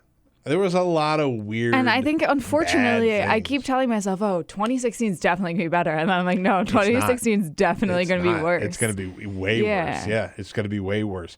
So we're going to talk about some politics stuff with Meredith. But first... This is the Full Court Press. Jamie Benson with some big stories. A couple of other stories for you on this Wednesday morning. Let's go to college football. We haven't talked about college football too much on the show as of late. I'm sure when we get back from the break, we'll have much to talk about. We'll have a lot to talk about. As the college football championship is fast approaching. Last night, a couple of bowl games. The Lockheed Martin Armed Forces Bowl. California takes that one, 55-36 over Air Force. The Russell Athletic Bowl, Baylor 49, North Carolina 38. The Nova Home Loans Arizona Bowl, Nevada 28, Colorado State 23, and probably the most watched game of the night yesterday, I should say, the Advocare V100 Texas Bowl. Oh, yeah. Star running back Leonard Fournette, 5 touchdowns. LSU defeats Texas Tech 56-27. Did you watch any of those, Peter? I did not. I was up a little later than I should have been watching Making of a Murderer on Netflix, which is so we just started that, and it's really interesting. But also, there was college basketball on last night, and I'm going to bring this up because it's going to segue into one of the conversations we're going to have. Yeah, let's do it. So I watched the GW basketball game because we're season ticket holders, and I love this team. So that was the 7 o'clock game, and then 9 o'clock was undefeated #1 Michigan State versus Iowa on Big Ten Network. Iowa actually pulled off the upset. Oh, nice. With a little bit of karmic retribution because of the way the football season ended. Undefeated Iowa lost to Michigan State in the Big Ten title game, which is why Michigan State's in that playoff on New Year's Eve night. But the reason why this is interesting is because the commercial breaks were packed with Jeb Bush Super PAC ads going after Marco Rubio. Oh, good point. Yeah, so we're gonna come back to that after the Full Court Press is over. But Shout I wanted out to the tease it a Colonials. little. You don't know this, Meredith, but I am an alum. You should go to more basketball games. I need to. All right, and we want to take a quick look at the movies. Some internet user with a lot of time on his hands took a look at some of Matt Damon's characters in the films. Oh, I saw this. This is pretty incredible. We wanted to take a look at how much money it costs, or it may have cost, to rescue each one of Matt Damon's characters from his various films. Topping the list, I know you guys have probably seen this list already, so I won't have you guess. No, go ahead. Throw it out here. Do you know what the top may be? No, go ahead. It's $500 billion estimated to rescue Matt Damon's character in Interstellar from the Interstellar spaceship. A couple of others here. Courage Under Fire from a Gulf War helicopter rescue, $300,000. Saving Private Ryan, pretty Only cheap. $300,000 for that? Only $300,000. Saving Private Ryan, the World War II Europe search party, $100,000. Another big with bucks. inflation or without inflation? Like Probably was it $100,000? Probably without. I would say Gotta without. be. Yeah. Got to be without. And of course, most recently we were talking about this film earlier in the show, The Martian. $200 billion for that Mars mission rescue. He's just so beautiful, though. Let's keep saving him. He's got to stop getting lost. That's what it comes down to. Quit getting lost in the movies. That's a lot of money. Yeah, absolutely. And finally, a story involving one of the biggest Christmas gifts of the year, one of the most questionable Christmas gifts of the year. This comes from the Philippines. The Diocese of San Pablo on Tuesday I thought you were going to do a story about hoverboards when you said the most questionable gifts of New Year's. Stay tuned. Oh. The Diocese of San Pablo criticized one of its priests for using that very instrument. No, they did not. A hoverboard in a Christmas Eve mass. No, they did not. That's right. One of the priests... A priest came down with a hoverboard? Quote, before the final blessing of the Christmas Eve mass, as a way of greeting his parishioners, the priest sang a Christmas song while going around standing on a hoverboard. There he is. There he is on TV, on Fox. Look at him on the hoverboard. What is wrong with him? It's on cable networks. It's also on the internet. It's received over 13 million views so far. Can we be done with hoverboards? Okay. All right. First old man gripe of the hoverboard thing is it doesn't hover. Okay. And I know that is like a hardcore actually, but they don't hover, right? They're on two wheels. It's like a Segway without a thing. Number one. Number two. There are a lot of things I've gotten tired of watching, like viral things. One of them that I have not gotten tired of watching are dads falling off of hoverboards. How about professional athletes How about falling Mike off? Tyson landed on like the loudest thud of the video of Mike Tyson hitting the ground after he falls off of a hoverboard? You have that, Jamie? It goes horribly wrong. Bang! I mean, he hits so hard. Wham! He goes like perpendicular to the floor and drops like a sack of wet rags. Okay, but let's talk about how Jason Pierre-Paul broke 3 fingers. No, that's not true. Falling off a hoverboard. That's not true. Fake That's not true. story. That's a fake story. Is it fake? That's a hoax. I got last Really? night. Yeah, it's a hoax story. Oh. I saw that. I saw that. I so believed it. I did too. so believed it. I did too for a second. Well, and those were his only fingers left, and I just assumed that was real. Yeah, I know. How was that fake? I wish it was true. Oh. I do wish it was true. But And that might have put hoverboards to bed for good. But do you know what I was saw it got not? Do you you last night, was too. not? Do you know was not fake? Dan Ugla falling off a hoverboard. Dan 'Cause Ugla his fell wife, off. His wife Instagrammed it. Yeah. And I And he happened was listening to Justin Bieber when it happened, which love it, guys. I follow Jeanette Ugla on Instagram, and because Dan and Jeanette have a baby, Winter Rose Ugla, who looks just like Dan Ugla, but she's a baby girl, and it's just all incredible. But that video was just. Yeah, it's just too good. And I would like him to get picked up on a team, but I don't know. I think if you're posting videos, if you just eating it off of a hoverboard, maybe that's not your we move. have questions. We have questions about how that works. All right. So we talked about some of our biggest stories of 2015 just in general, and we wanted to kick off our conversation with you. You're here for the whole hour. About some of the biggest... Don't seem to dread that so much. No. I'm just saying we've got a lot of time. We're going to talk about a lot of stuff. It'll fly by, don't worry. We're going to... I want to talk about some of the biggest political stories of 2015. Okay.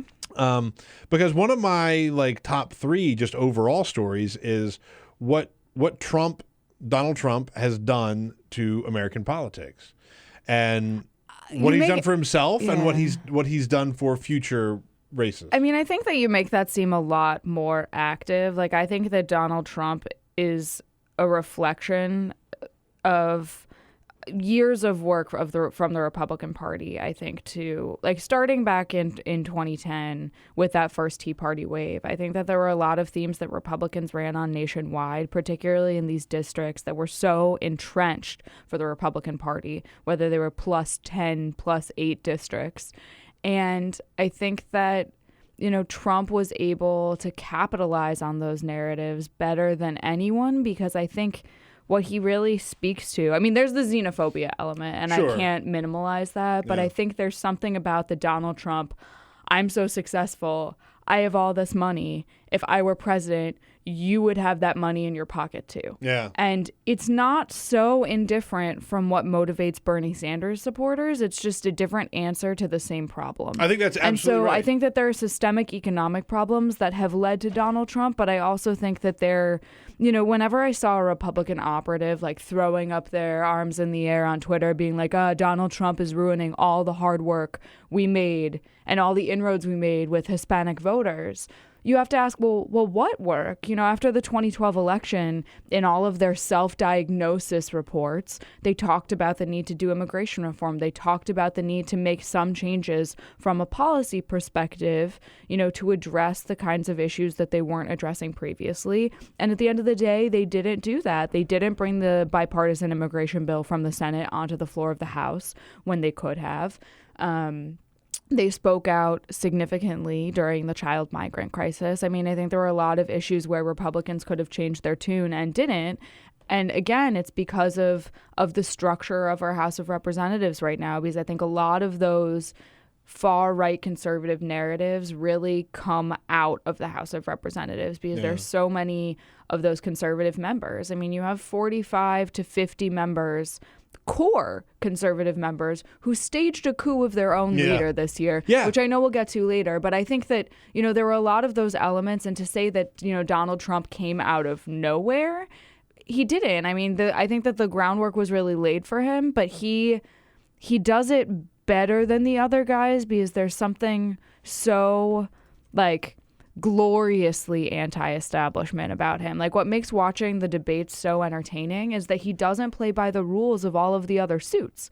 Right? You have all these guys who have so finely tuned their talking points and who are playing by rules that are just warped up anyway, right? They're not good rules. The rules lead to no substantive debate. They lead to no sort of actual outcome, which is not to say that Trump plays on substance, but he can stand on stage and be like, y'all are bought by everyone else. So of course you're going to say this, that, and the other. And there's something just fascinating to watch about it, but there are also a lot of problems with it. I mean, make no mistake. I think that they're like, I understand the Trump thing, right? Like when Ben Carson was sort of having his moment, I didn't get the Ben Carson thing. The Trump thing, I 100% get. Yeah. And I think there's been way too much time wasted on talking about how Donald Trump has hijacked the party and Donald Trump has taken over the party. I don't think that at all. I don't think that's true. I mean, also in context, I think that the coverage of him has been disproportionate to his support no matter what. I mean, I think recent polling shows that he is about 11% of the national electorate when you're looking at it.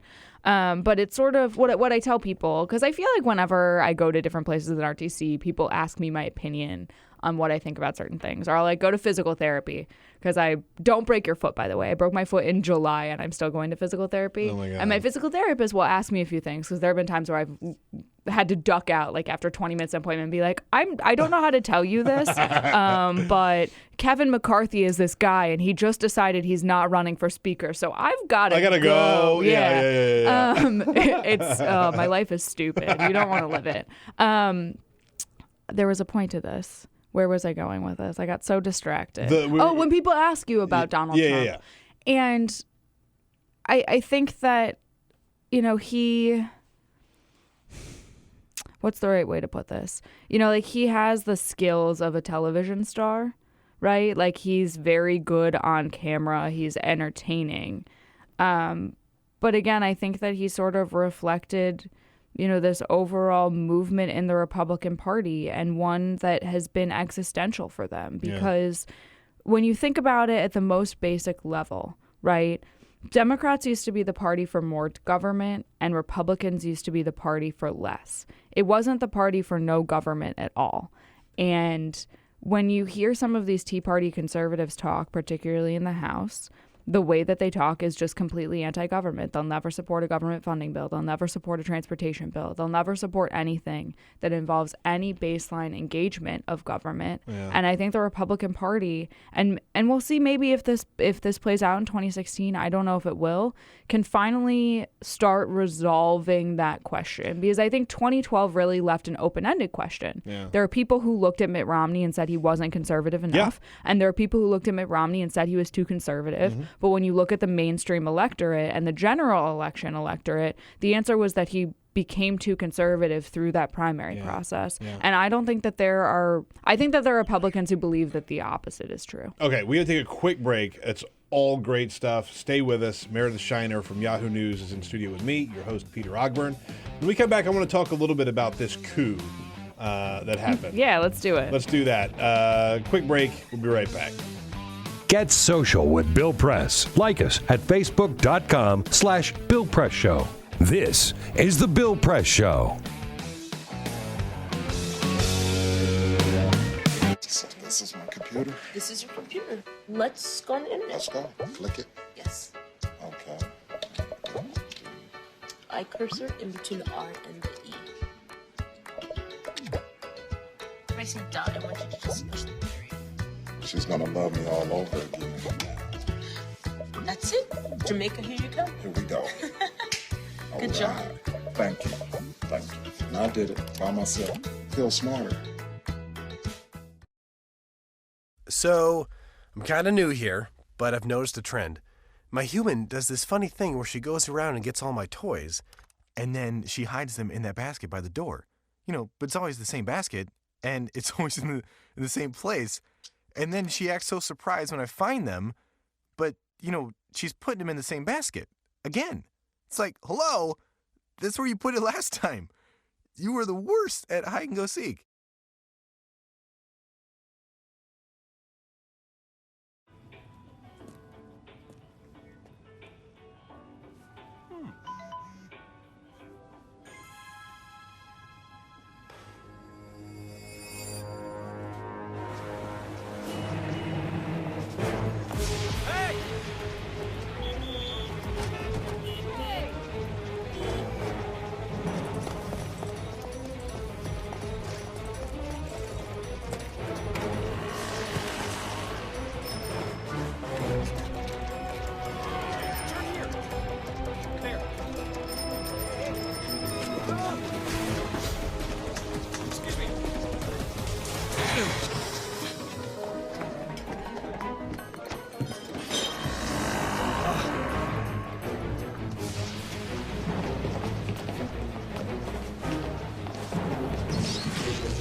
So, same time next week?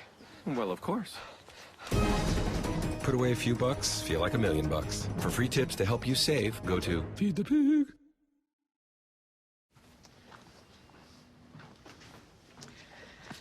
All right. I know this isn't any fun to talk about, but we should. Okay. So who's going to do what? I'll pack the dead batteries. Great. I'll only put what I don't need into a duffel bag. Perfect. That's totally unhelpful. No problem.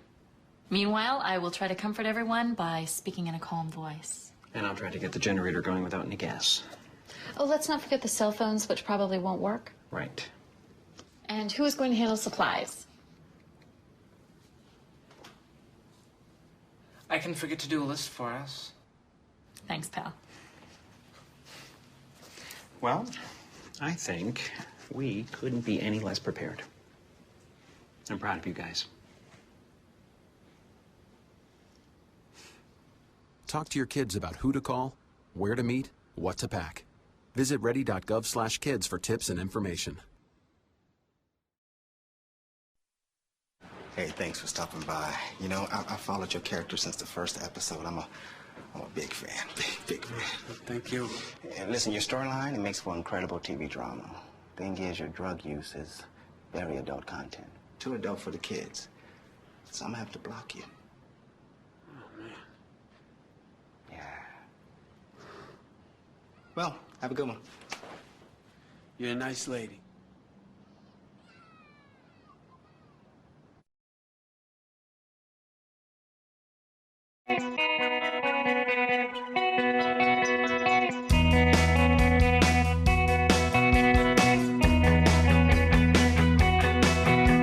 This is the Bill Press Show. 57 minutes past the hour. My name is Peter Ogburn, sitting in for Bill Press today. I have Meredith Shiner from Yahoo News, and so we only have about 90 seconds. Can we do the Congress thing in 90 seconds, the Congress coup? Why don't we talk about Marco Rubio, Jeb Bush in 90 seconds? So we teased that earlier. So Jeb Bush is airing an ad going after Marco Rubio's attendance record, which was something that sort of failed in the debate when he called him out on votes. But interestingly, this ad was focused on briefings and hearings that Marco missed related to national security issues because he was campaigning. And Dave Weigel actually made a point at the Washington Post that I had been thinking about, which was this was very similar to the Republican attacks on Democrats in 2014 in the midterms, whether it was Kay Hagan or they ran in Iowa as well. And that's sort of interesting because you wonder if it would be, and this was not addressed in the piece, but this was sort of what I had wondered about it, was whether that sort of narrative is like inherently more effective against Democrats because of the Republican construct that Democrats are weaker on terror, whether or not that will affect Marco Rubio as much. And if it does affect Rubio, whether it would actually benefit Jeb Bush. I don't know the answer to that, but apparently Jeb's people think that the answer is yes. The Jeb thing is fascinating, and it's funny to watch him try and reinvent things and reinvent arguments to try and make himself relevant, right? And it's really failing. It's so bad. The bro Jeb, I think, is my favorite. I don't know what the bro Jeb is. The bro, where he was trying to be a little more like bro-y, down to earth. I think Supergirl is hot, that whole thing. Oh, I missed that, but yeah. All right. Coming up next, we're going to be talking about the worst media fails in 2015 with Brendan James. This is the Bill Press Show.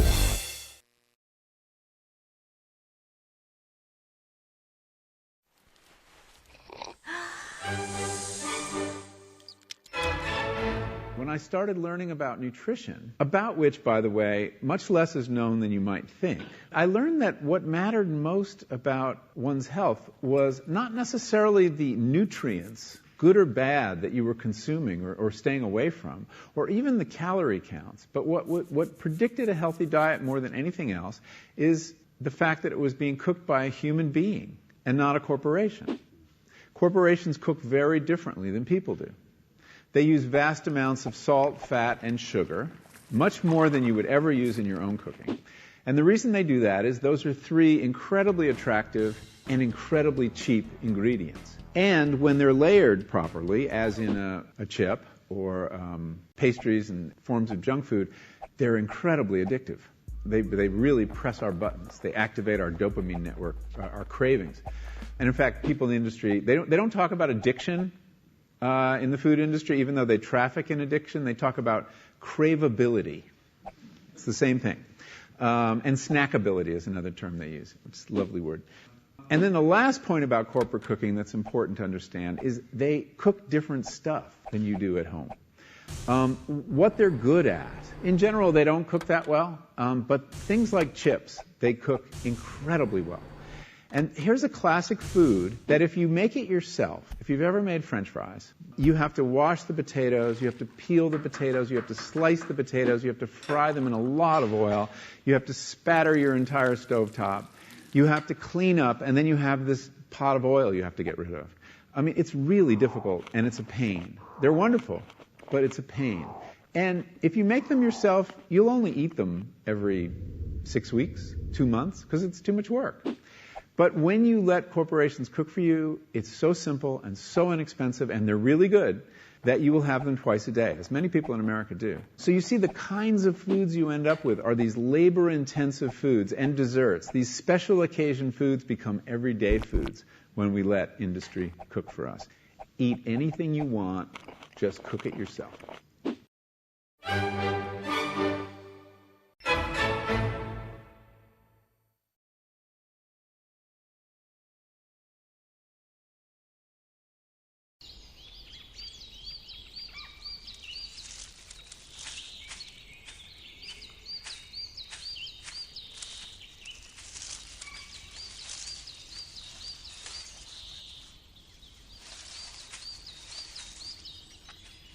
At Earth Justice, we defend the environment in the courtroom. Join our fight. When you take a seat, you take a stand. Earth Justice, because the Earth needs a good lawyer. You wouldn't let money just blow out of your house. So when your AC or heater is on, make sure the doors, windows, and fireplace flue are shut tight. If you're headed out, turn down the AC or lower the heat by 10 degrees. And always keep your water heater set at 120. A little bit of common sense goes a long way. Get more great tips at energysaver.gov. So, I'm kind of new here, but I've noticed a trend. My human does this funny thing where she goes around and gets all my toys, and then she hides them in that basket by the door. But it's always the same basket, and it's always in the same place. And then she acts so surprised when I find them, but, she's putting them in the same basket. Again. It's like, hello, that's where you put it last time. You were the worst at hide and go seek.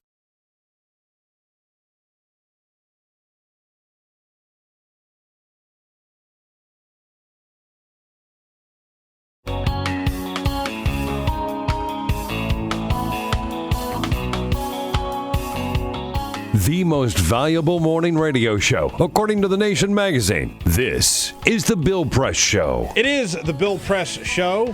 My name is Peter Ogburn, sitting in for Bill Press today. The last live show of the year, which is exciting.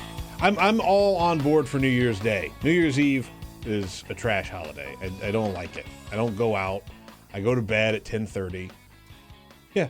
You could go to bed at 8. We were just talking about that. I know. I need more sleep. You get more sleep. My doctor's killing me about I got to get more sleep because I don't get. I used to get like 4 hours of sleep a night. Apparently, that's not too much for a man my age. No, getting old, Peter. It's like I'm miserable. I'm miserable. I mean, you could just. I mean, this is what DVRs are for. You're not. I know, any but television. it's like the kids go to bed at like 9:30 now. You guys should just all go to bed at the same time. But like even still, that's up way later than my doctor says I need to be up. So like I got to deal with all that. It's just it's killing me. I'm a mess. But anyway, yeah, I'm all on board for New Year's Day. New Year's Day is a great holiday. This is our last live show. Also, this is going to be such a weird New Year's Eve with the football on New Year's Eve. Like, I feel like college football is just trying to make me not want to watch it. Yeah, I don't know why they're doing that. Between like the labor exploitation and the like, we're going to schedule this thing, this 4-hour game while you want to have dinner plans. Yeah. I don't understand why they don't cater to me better. I'm not joking. I will be in bed at midnight on New Year's Eve. I don't stay up. I don't ever like staying up. Watch That's fine. Dopey ball. Stupid. That is Meredith Shiner, politics reporter for Yahoo News, who's sitting in with us for the hour.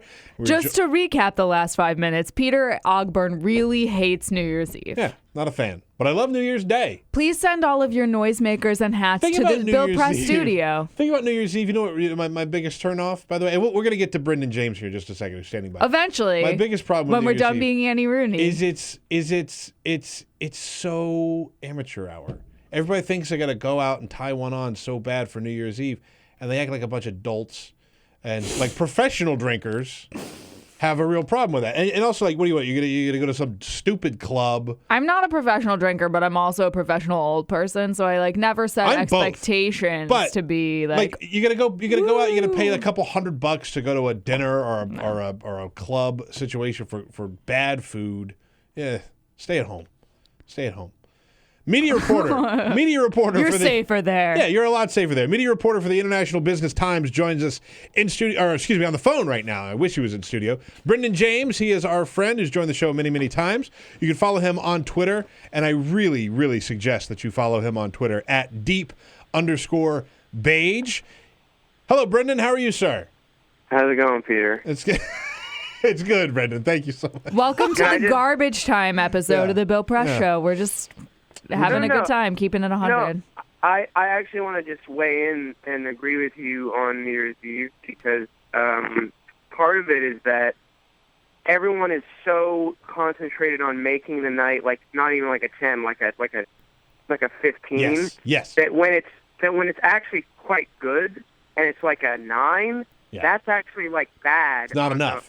It's like so then everyone bums out. And then everyone's like, oh, this isn't going well, even though it actually technically is for any other night of the year. Huh. And then everyone, goes home and they drink more in order to make it better, and then they throw up on each other, and it's all a big buzz.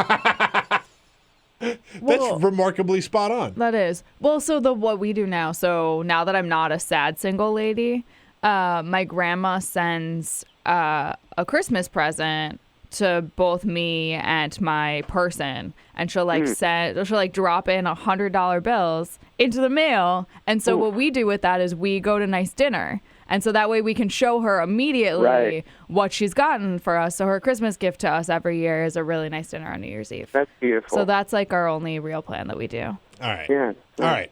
So, Brendan, we're going to have to talk about real stuff. We're going to talk about stuff we had Brendan on to talk about. The worst media fails of 2015 is the piece that Brendan wrote. You can read his good work at ibtimes.com. Brendan, how did you keep this list to like a dozen items? How is this not like a 100-item list? Yeah, it's clearly we had to sort of whittle it down. There's no shortage every year of stuff, and I didn't really want to be cruel. I know that it's a list saying, announcing failure, but it's just I say in the piece in the beginning, like, it helps to maybe just note these down so that other media reporters or reporters generally rather don't make the same mistake next time around. LOL. Service journalism. And I like that. in some cases they're pretty egregious. I think that we tried to make it about like really genuinely like screw ups, not just things that were maybe in poor taste or just didn't appeal to me. Actually, that's not true because I did put down a couple sites that I just think are generally Did Don quite Lemon bad. make the list at all? I was just looking here. Just Don Lemon in general. I was scanning it. I had a debate about Lemon, but that just fell into the category of like it's like just he's like a ghost entry. Like he's on there every year and like just sort of like parenthetically he's there. I should just have an gonna say, honorary place on the list. I don't know that 2015 was any worse than 2014 he or didn't 2013 for shine. Don Lemon. Wasn't there a like the N-word sign? Oh, that the he N-word held sign. Up? Like No. that happened this year, right? Yeah, it did. I was about to say he didn't shine this year, but you're right. That happened. And then That's a Hall of Fame Don Lemon move. He suggested that a professed victim of Bill Cosby should have bitten Bill Cosby at a certain point in the attack. Can I make a confession?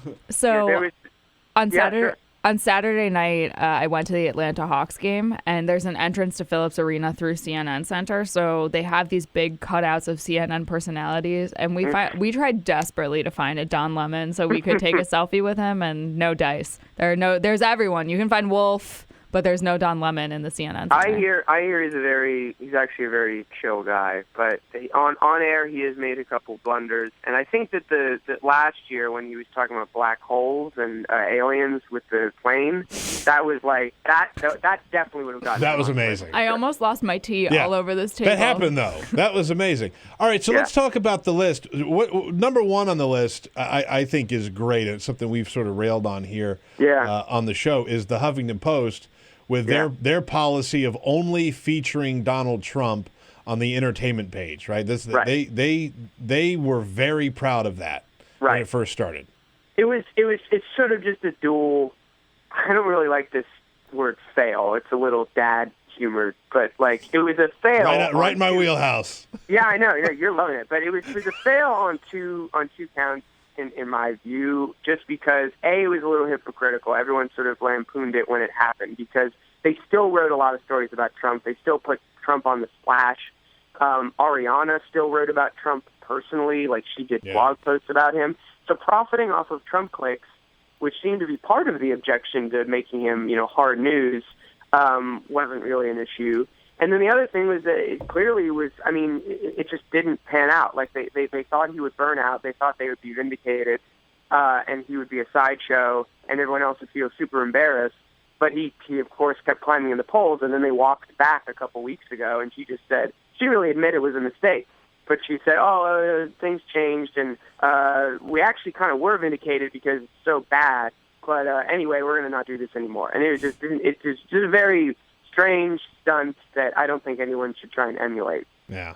No, I think that's a solid choice because, we even have reporters on the show from Huffington Post, and Bill always quizzes, he always nailed them on it when it first happened. And their defense was always, well, it's still on the front page because the entertainment section is featured on the front page, but it's just like, what are you doing? It's just like, it was dopey all around. It was dopey. Don't bully in concept. them, Peter. It wasn't their call. I think you're disrespectful and wrong for bullying the average reporter because they really, of course, like they had no choice. No, I know. Yeah, but it's. But there was something very snide about it, right? I think it was like very much because his support ended up being larger than they anticipated. It like very much turned. It was like the Huffington Post, that liberal bastion, turning their nose at voters who were supporting this guy. Right, exactly. And you can't, I'm not against any kind of voice or sense of personality or principle in your reporting or as your editorial stance as a paper, but you're right. It just kind of made it is something wrong with why is Donald Trump so absurd that his voters should be dumped on this way and not Jeb Bush or not Rick Perry or not any one of these other candidates? God, remember when Rick Perry was a person this year? Because I just forgot that until you said it. By the way, Brendan, your kicker in this piece just is incredible. It's all pro. I wanna share this with our listeners because it's great. So number 11 is the IJ review, generally. Speaking of that ex-BuzzFeed plagiarist, he ended up at this year's breakout star of the vapid viral content racket, IJ Review. It is a site Johnson himself wants to ride it as garbage, completing the circle of life. I love you. Yeah. Thank you. I don't know how much time we have, but I should just flesh that out only to say that BuzzFeed Benny Johnson, or ex-BuzzFeed Benny Johnson, he used to work at BuzzFeed. He's still BuzzFeed obviously. Benny. It's fine. That'll be forever that way. Benny. And he obviously was pegged last year for plagiarism. But what kicked off these two very diligent bloggers to discover his 40 instances of plagiarism, which he made fun of IJ Review for stealing, apparently or purportedly, according to him, his work. Yeah, So and then it turns out that his work was all just reappropriated Yahoo answers. Right, exactly. And it was, the irony was clear, but then the double dollop of irony was then he went to National Review briefly, but then he ended up at IJ Review Beautiful. 6 months later. So that was a nice little sort of, as I tried to say, circle of life moment that kind of closed out the list. It was what are we doing? Yeah. We got about 1 minute left here, Brennan. I want to ask you about Brian Williams, because that was a big media fail this year. And so sort of what's the fallout of that? How has NBC sort of recovered from that, and what's the future? Well, he's not made a bad impression on people now that he's returned. He's on call at this breaking news desk. For those who don't know, he's on MSNBC now. He has nowhere near the role he used to have, but he's still got that gravitas. He's got his voice. A big complaint about him, or something people got off their chest when he was discovered to have lied, was that this guy isn't, in many people's opinion, a journalist. He's an anchor. He reads stuff well. He has a personality that's very, calming or authoritative on camera for people reading the news. And so that's what he does now. They don't give him assignments. They don't have him go off to Iraq. They just have him read the news when something is breaking, and it's gone down pretty okay. I think his ratings have been fine, and he seems comfortable. He obviously wants to be on TV still. So the fallout, is that people forgive, and it's not like anyone's boycotted it. And while he's a much diminished figure, you could see it working out for the foreseeable future there. Yeah, it's an interesting story, and great stuff from you. We'll tweet out a link at BP Show to your top media fails of 2015. He is Brendan James, a very, very good Twitter user at _, he's extremely woke. You called me a Twitter rascal the first time. Yeah, he's a Twitter rascal. Yeah, Twitter rascal. Wow. Okay. Deep _beige at deep _beige. I read his good work. Did I call him Twitter rascal? IBTimes.com. My name is Peter Ogburn. I'm here with Meredith Shiner from Yahoo News, taking a very quick break. We'll be right back. Your progressive headquarters for the 2016 election. This is The Bill Press Show.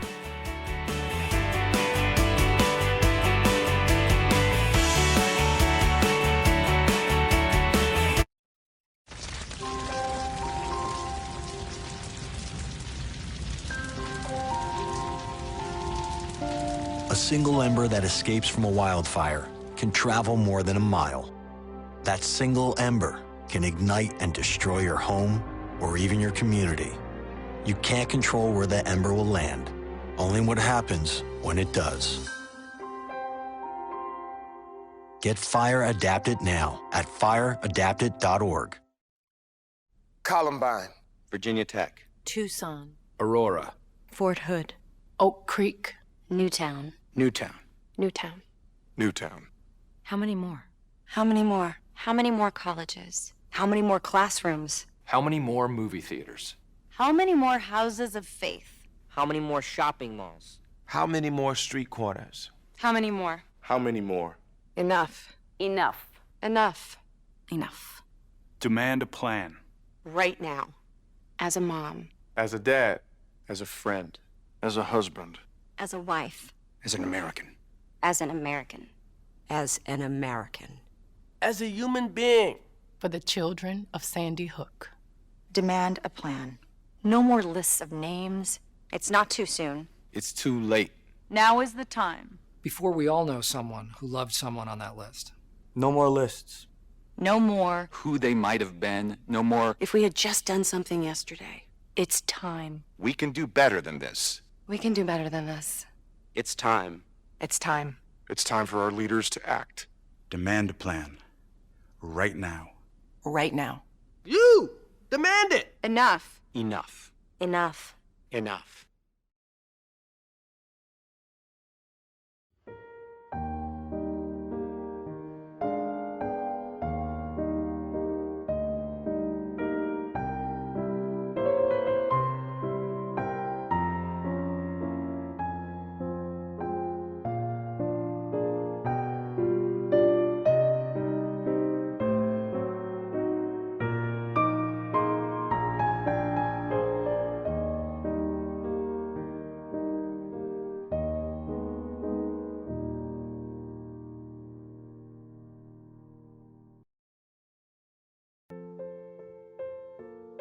This is why you took a second job. Why you taught yourself how to fix the plumbing.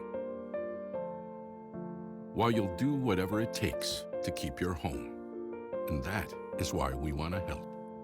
We are making home affordable, a free government resource that can make paying the mortgage easier. Call 888-995-HOPE today.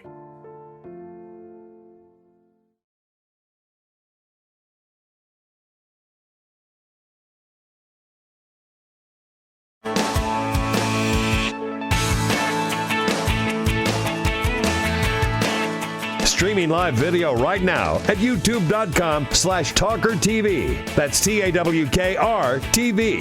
This is The Bill Press Show. It is The Bill Press Show, 50 minutes past the hour, 5-0. My name is Peter Ogburn, sitting in for Bill Press on this Wednesday, December 30th, as we roll into the new year. Thank you all so very much for joining us. I am joined by political reporter for Yahoo News, Meredith Shiner, who is in studio for the hour. Meredith, thank you for being here. This is it. Last 4 minutes of the show of the year. Are we going to drop a giant ball at the end? I wish it was, yeah. Sure. Jamie's going to come in dressed as a baby, right? Nice. To celebrate the new year, right? It's a Sure. tradition. No, you didn't hear about this tradition?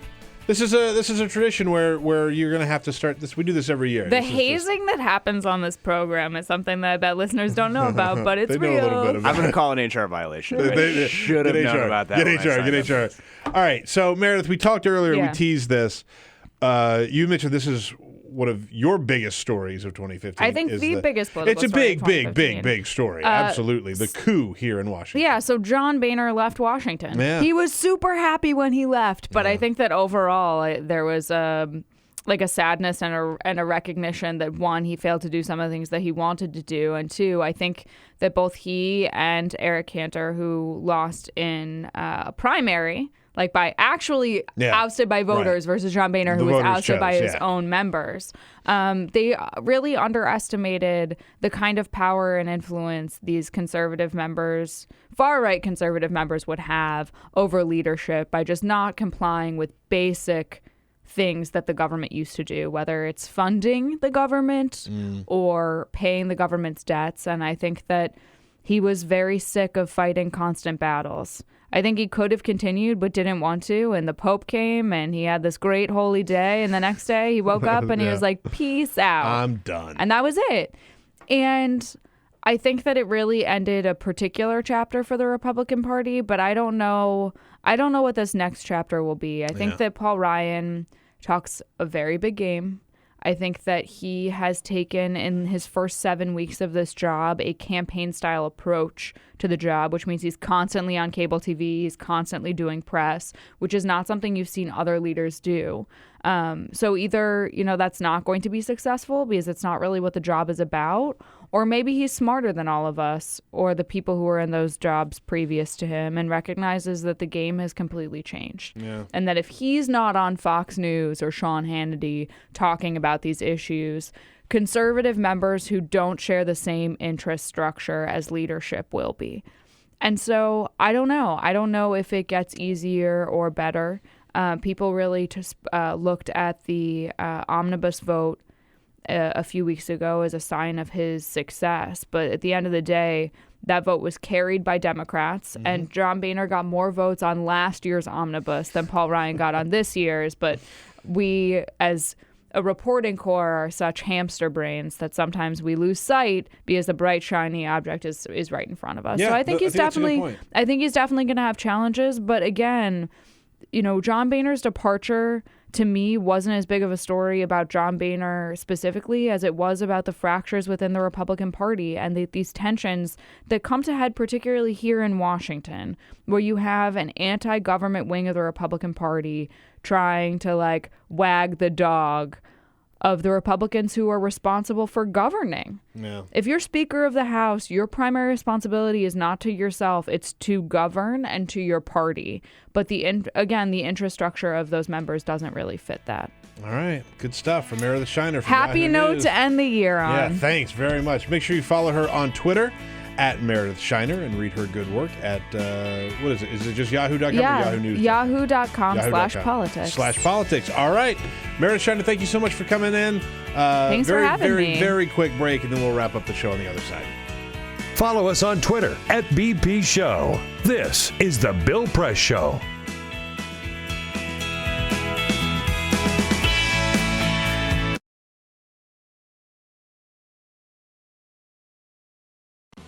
Broadcasting around the nation, on your radio, on your TV, and online. This is The Bill Press Show. Hey, friends and neighbors, what do you say? Good morning. Great to see you this morning. This is The Bill Press Show. We're coming to you live from our nation's capital, Washington, D.C., bringing you up to date on all the news of the day, whether it's happening here in our nation's capital, around the country, around the globe. Coming to you live on your local progressive talk radio station, on Free Speech TV, and worldwide on our video stream, TawkrTV. Events in the nation's capital. Hi, everybody. It's Bill Press. This year marks the 10th anniversary of doing the Bill Press Show, every day covering the news of the day with the nation's top newsmakers, either on the line or in our studio right here on Capitol Hill in Washington, D.C. Not only that, I go to the White House briefings every day to get answers to the top questions of the day. Bottom line, if it's happening in Washington, D.C., either at the White House or the Capitol, we are all over it. Every day, we welcome to our studio political leaders and reporters and labor leaders and newsmakers to help us understand the issues of the day. You know, we started out as a radio show only, but over the years, we have branched out to all forms of the new media. So today, we're not just a radio show. We are podcasting, streaming audio, streaming video, and we are simulcast live on Free Speech TV nationwide, reaching out to 40 million households on Free Speech TV, in addition to hundreds of thousands on local radio stations and online. AFGE is so proud to be associated with this show and looks forward to being working with Bill and this show for a long time. Bill Press is the right man at the right time with the right message. And thanks to the Bill Press Show, we get our message out to thousands and thousands of people every day. Thank you, Bill Press. The Teamsters are a proud partner with Bill Press on his show, telling the truth about what's going on with working families. Tune in.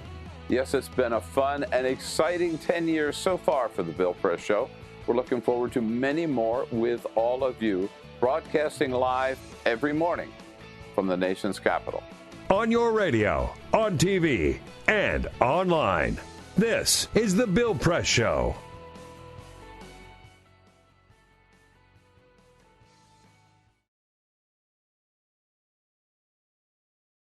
What the frack? What the frack? What the frack? What the frack? President Obama, are you fracking kidding me? Reopen the EPA studies. In Texas, Wyoming, and Pennsylvania. Fracking pollutes our oceans. Fracking poisons our water. Fracking makes climate change worse. Fracking relies on toxic chemicals that cause cancer. Ban fracking now. Ban fracking now. Go on.